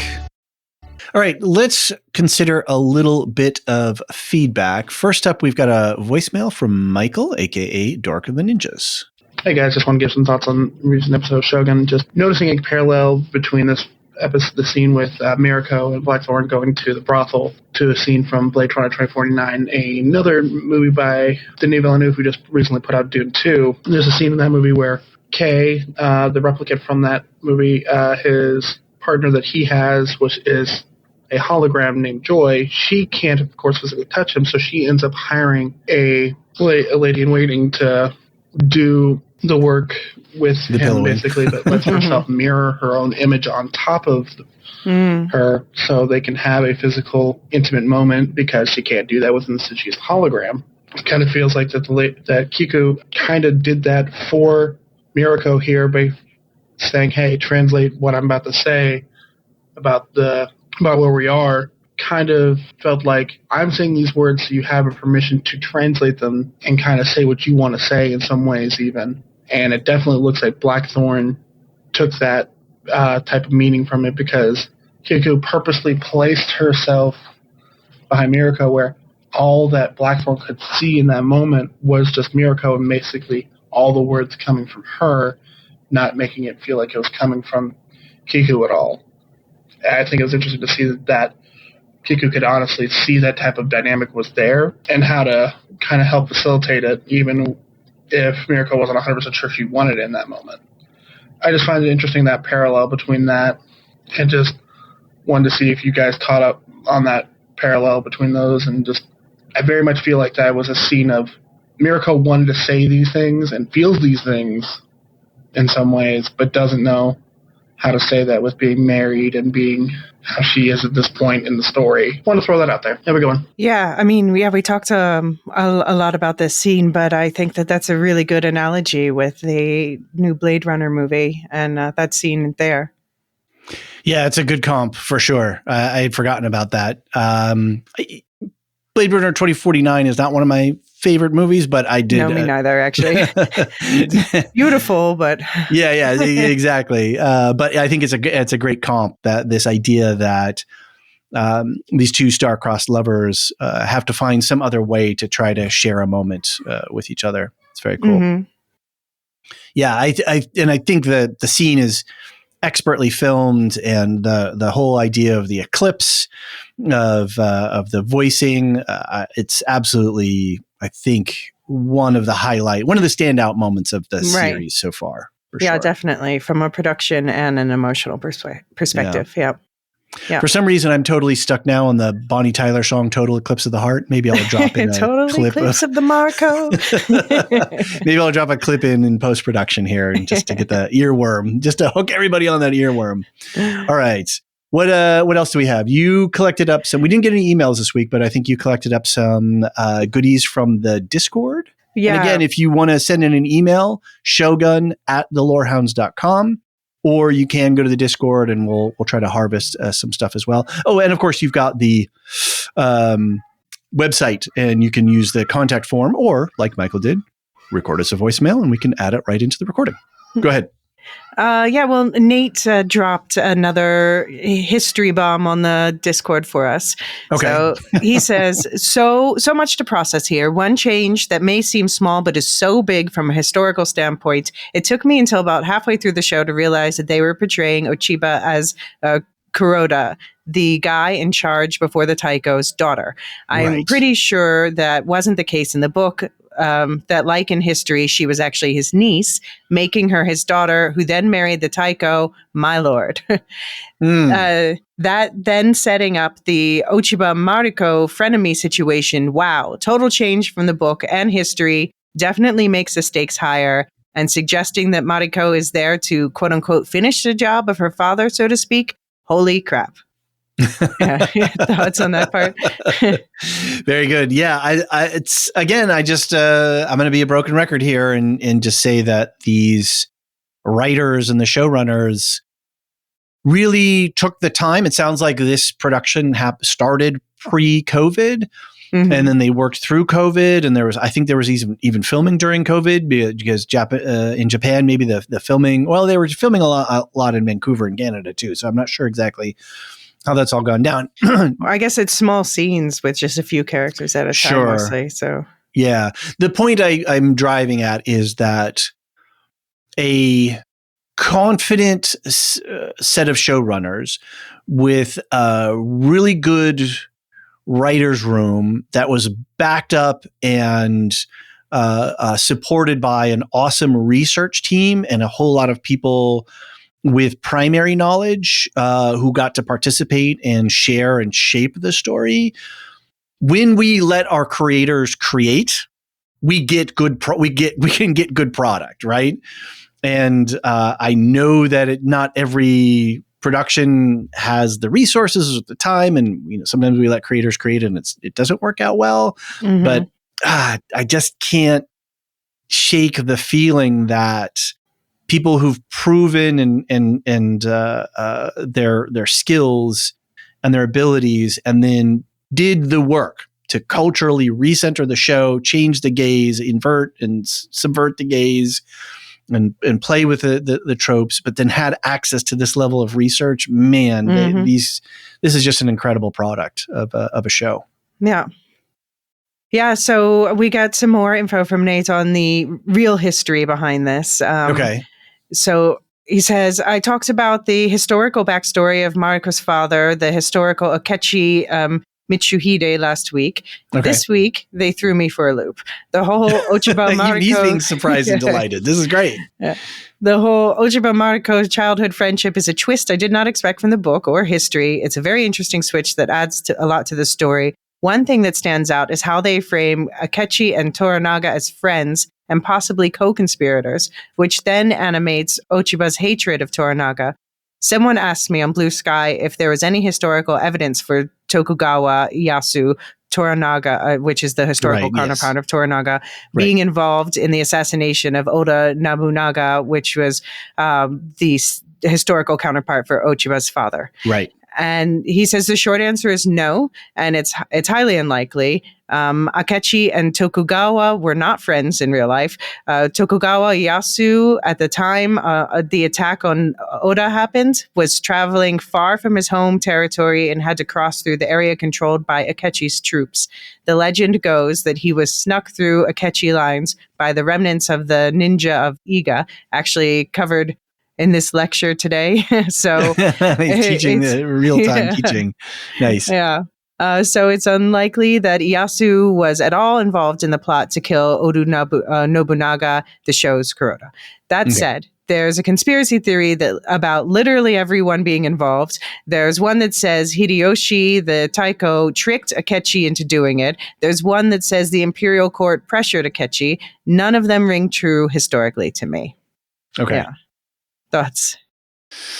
I'm just thinking about Eris II. If Nobunaga had access, or Kuroda had access to wildfire, what he would have done in the kingdom. Oh, yeah. Oh, boy.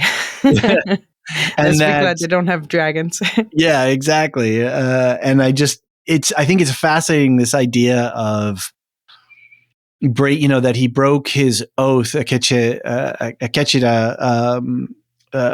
broke his oath for the good of the realm, but yet is seen as an oath breaker and as a person who's, shamed and untrusted. And what happened in the aftermath of that, would that have, if they had been quote unquote successful in some way, that the victors would have told a different story, and Mariko's family wouldn't have been shamed? Did something go wrong so that they didn't come out on top in some way? Like, I'm just thinking of that one little turn of history could have completely changed the way we perceive the outcome of all of this. Right, exactly. So yeah, I do wonder. Go ahead. I do wonder, Nate, if the historical counterpart of Mariko's family was shamed in some way. Yeah. How that played out. There's a quote which I cannot quite remember, and I know I've tried to look it up before, but there's a game designer, a guy named Robin D. Laws, who's done a bunch of work on the Gumshoe system and Cthulhu stuff and whatnot. And one of this piece of advice that he gives to aspiring tabletop role play game designers is like, don't look to the star, don't try to make up crazy science fiction stuff. Just go back to human history. Because all of the stuff that you want, all the drama is there. It's embedded in our history.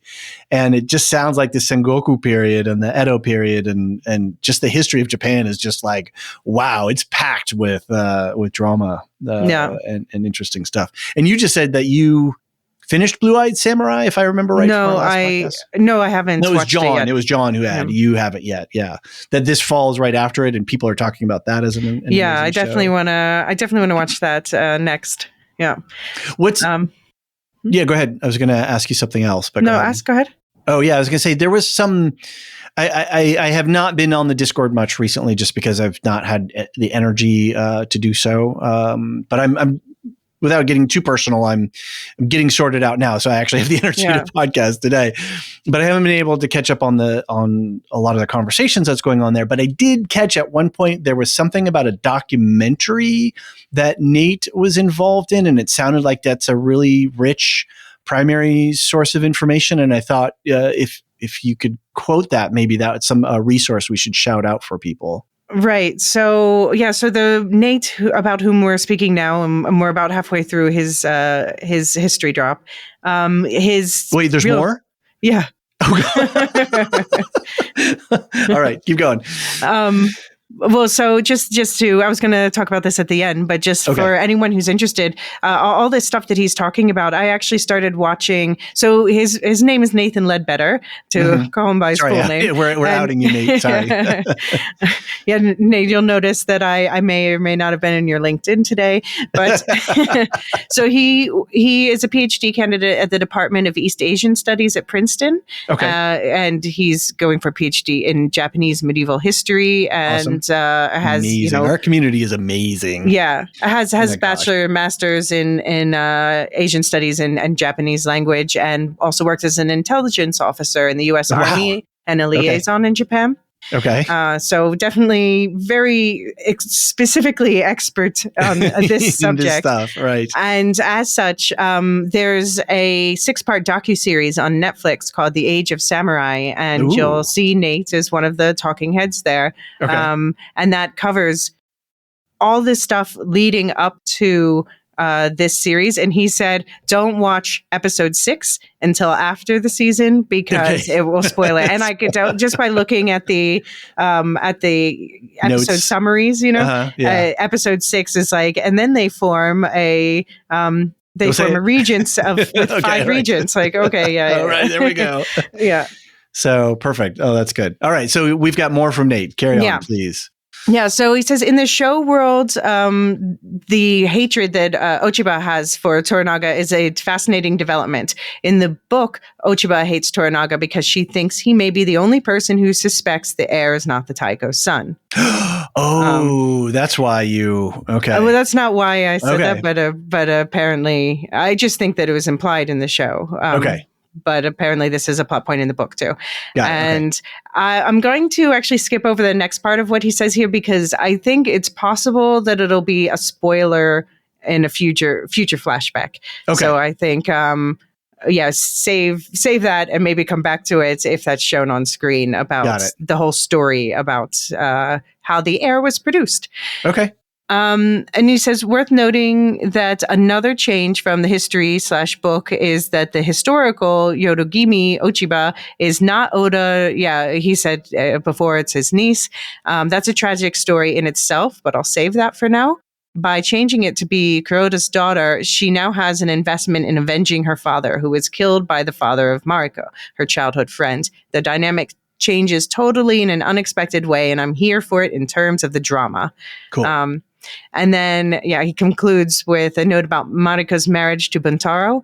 Says the show frames it as Akechi trying to protect his daughter by getting her out of the way for the consequences of his rebellion. In the historical reality, the Toda Hiromatsu model, Hosokawa Fujitaka was not a Tokugawa retainer, but from a super high-ranking family in the old shogunate that now serves Nobunaga, just like Akechi.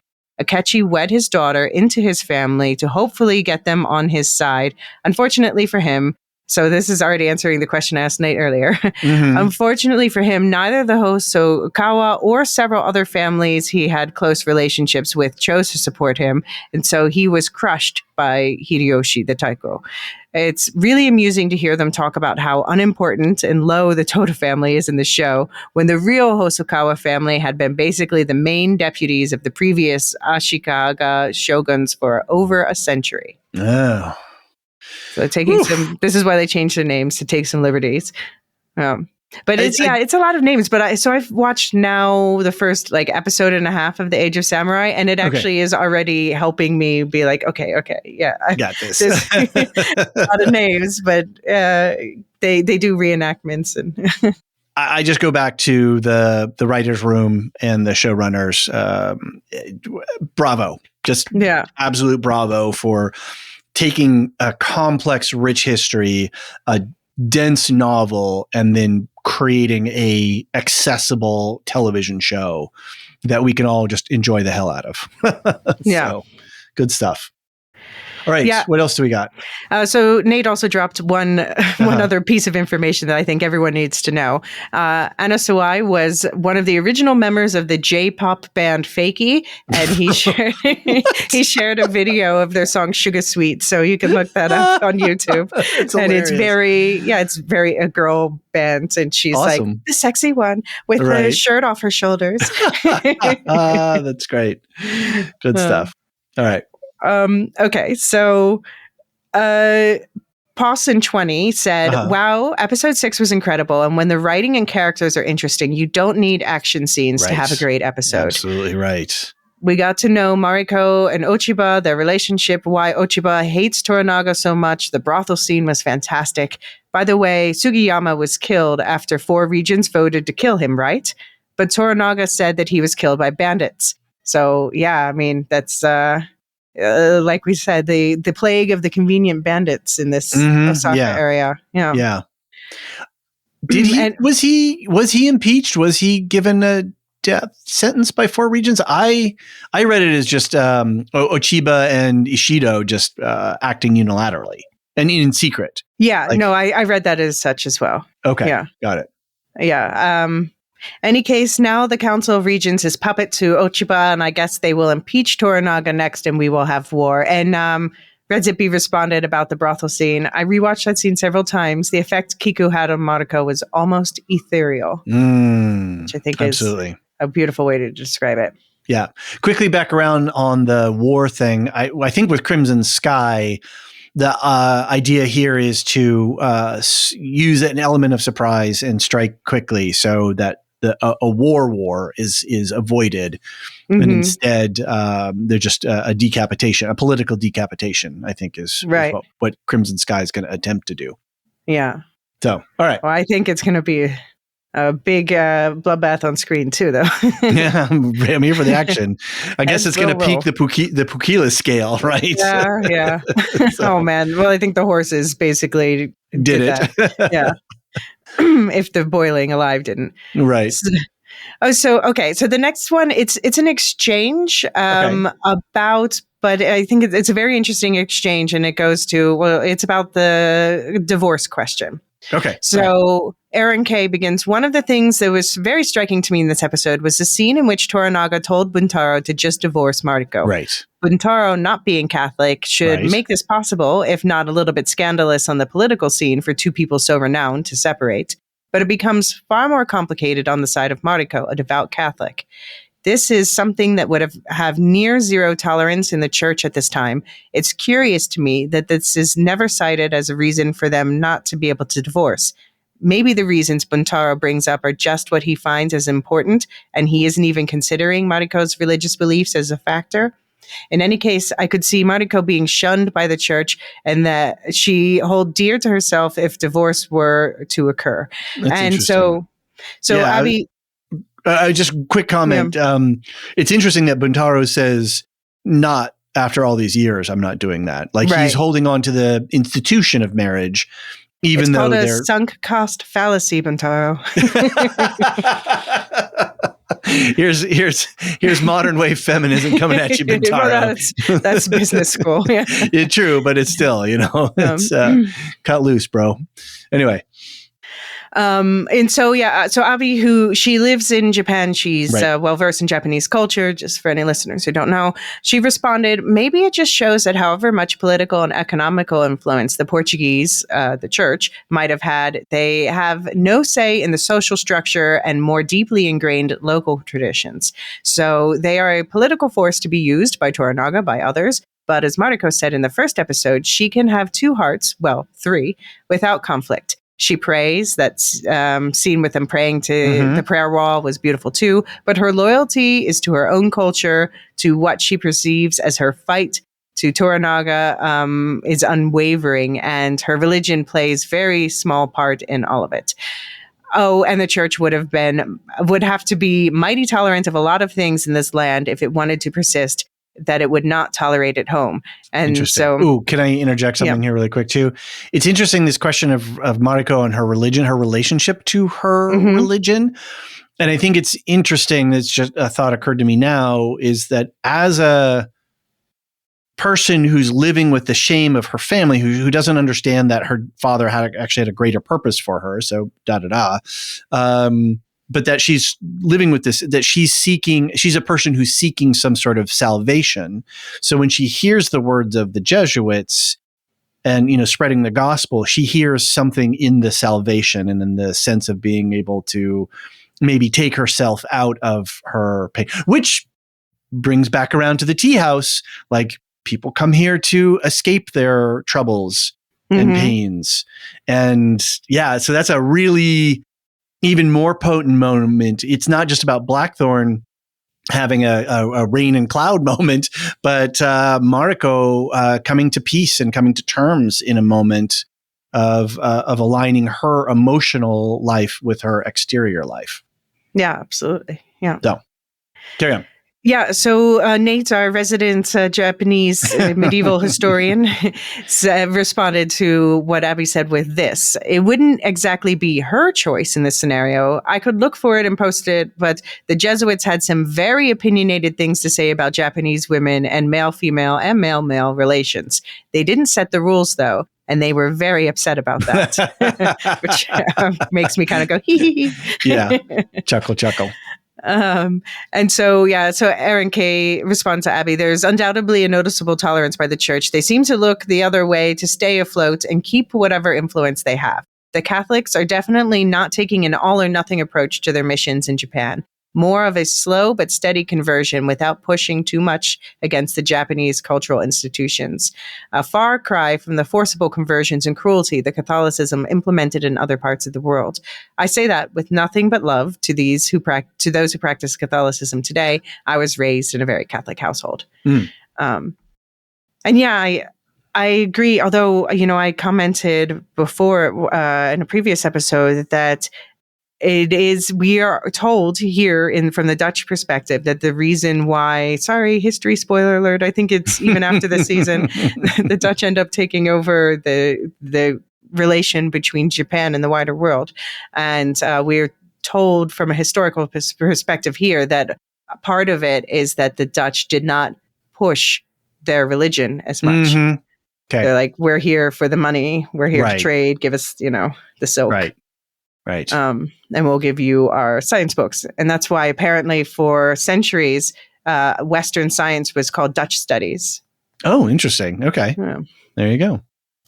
And so, to wrap up this divorce discussion, Abby responds, yes, the perspective of one raised in very Catholic environments where religious customs and duties permeate society can be very different than living in a society where it doesn't really play a part. Slow and steady conversion didn't really lead to much, as Japan is anything but very religious, and definitely not Catholic. Buddhism is practiced, Shintoism is practiced, sometimes an intermingling of those two, but they do not dictate the personal choices people make to the same degree that Catholicism does in its own sphere of influence. And I just have to piggyback on that that was something that I was very interested in when I was visiting religious sites in Japan, that people were saying, that Japanese people, there's a lot of Buddhism, a lot of Shintoism, a sprinkling of other things, and the Japanese kind of pick and choose which is most applicable to, like, they might have a Buddhist wedding and a Shinto funeral, just which belief system applies best in this situation, and celebrate Christmas, Right. It's interesting. It'd be an interesting conversation to talk about with Marilyn about ritual, Rings and Rituals. Go subscribe to that podcast. But this idea that what monotheism and adherence to a single true, quote unquote, true religion does, as opposed to a place where polytheism and it's not about control, but it's about exercising some indeterminate part of our existence and satisfying those needs and of our mind, seeking answers to questions that are beyond our day-to-day survival. But then how monotheism versus non-monotheism, I'll just say, how that plays a part, and then how religion can be used as a political tool. Yeah. Right. Versus a spiritual tool. Yeah. Yeah, absolutely. Cool. All right. All right. So Davey Mack pointed out something from the official pod that I also found interesting. So he said, touch points. So the director said that she gave the actors each different movies to watch. And so some of the movies that she assigned them to watch were Ingmar Bergman's Persona, which is sort of about subsuming yourself in another person's personality. Okay. And then Wong Kar-wai's In the Mood for Love is like famously about the longing from a distance, the intense chemistry with barely touching. And then James Ivory's The Remains of the Day is about a butler who starts to fall in love, but is trying to decide how do you he's someone who lives by tradition, and how do you meld this messiness of love into the tradition on which he depends, his entire livelihood. Right. And just made them watch them over and over again, I guess. No, I mean, I think once it suffices. Right. Great. But I think it's interesting that each one got like a different, and you can tell just by the types of movies which one went to which character. Right. Ladies of the Willow World. Who's the director? Because I think it is. Did I hear that the director of this episode is a Japanese Mexican woman? I don't know. Yeah. Hiromi Kamata. Okay. Yeah. Oh, it looks like she's got a Legacy of Monsters Monarch credit as well. No. Yeah, so I guess she's born in Mexico City. Okay, very interesting. Huh. Very cool. That gives her an interesting perspective, yeah. Totally, that's awesome. Great. And a great episode for her to be directing. Very cool. Okay. Yeah. All right, moving on. Okay, so Sub-Zero says, so clearly Monaco's going to kick some ass at some point, right? They've twice shown how good she is with that bladed sphere. I love how they make sure every character has depth. Buntaro in most other shows would have just been a two-dimensional a-hole, but that scene with Toranaga revealed layers of complexity. You can tell how much he yearns for Monaco's affection and how much it pains him to see her connection with JB. Doesn't make him a good guy, but we have a better understanding for his words and actions. And LMAO at Yabushige drafting another will. We got one Fuji look and one Yabushige line, and that was good. But they made sure to deliver. Yeah, exactly. and Aaron's K says that line had me cackling. His poor nephew just gets promised the world and then gets everything immediately snatched away. First the cannon regiment, and now he's cut from the will. That's right. Wah, wah, poor Omi. Very funny. And then, the last comment is from Brian, 8063. Yep. And he just says simply, Episode 9 is titled Crimson Sky, so buckle up. Oh, I didn't realize that. Buckle up. Ooh. So what do we had? 6 here, so we got a couple more to go. And then, nice. Okay, great. Well, hopefully we'll have a nice penultimate Episode 9 with a cool resolution in 10. So yeah, absolutely. Yeah, I think the pacing has been perfect on this show. Perfect. Yeah. Absolutely spot on. Every episode each episode is complete and whole sort of in itself, even though it ties into the larger stuff. Yeah, this is a super satisfying season of television. Super good. All right. Well, I think we should wrap it up there. Not a lot to say. Just remember, if you're interested in supporting the community, check us out in the show notes. Go to our website, and there you'll find links either to Patreon or Supercast, your choice. But all of the support, all the financial support that we get goes to supporting the community at large. We're not so much a direct commercial interest, but we're trying to support a community of creators, and we need a lot of stuff to be able to make that. So we appreciate everyone who is able to contribute in that way. And we appreciate everyone who listens. So whether you're listening to the ad supported episodes or the ad free ones, we're glad that you're here. We've talked a lot about the Discord, so join us there if you're interested in that sort of real-time conversation. Not even real-time, it's kind of a modern version of what forum posts are, but it's a little bit more spontaneity into the conversations. We have different channels set up for all the different projects that we're covering. We've got a great moderator team, and we have threads for individual episodes.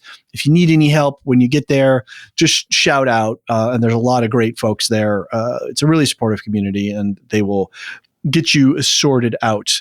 I've mentioned rings and rituals. Oh, sorry. Were you going to say something? No, I was just going to say, I don't remember. It was Aaron K who made the graphic. The graphic to show people, because sometimes Discord is a little, I love software that has a lot of options, but sometimes it can be overwhelming, all the options. So he made little diagrams on how to do things. Yeah. Oh, super appreciative. He's one of our mods, and our mod team is great. I'm just so happy, especially during this last month, which has just been a bit of a mess.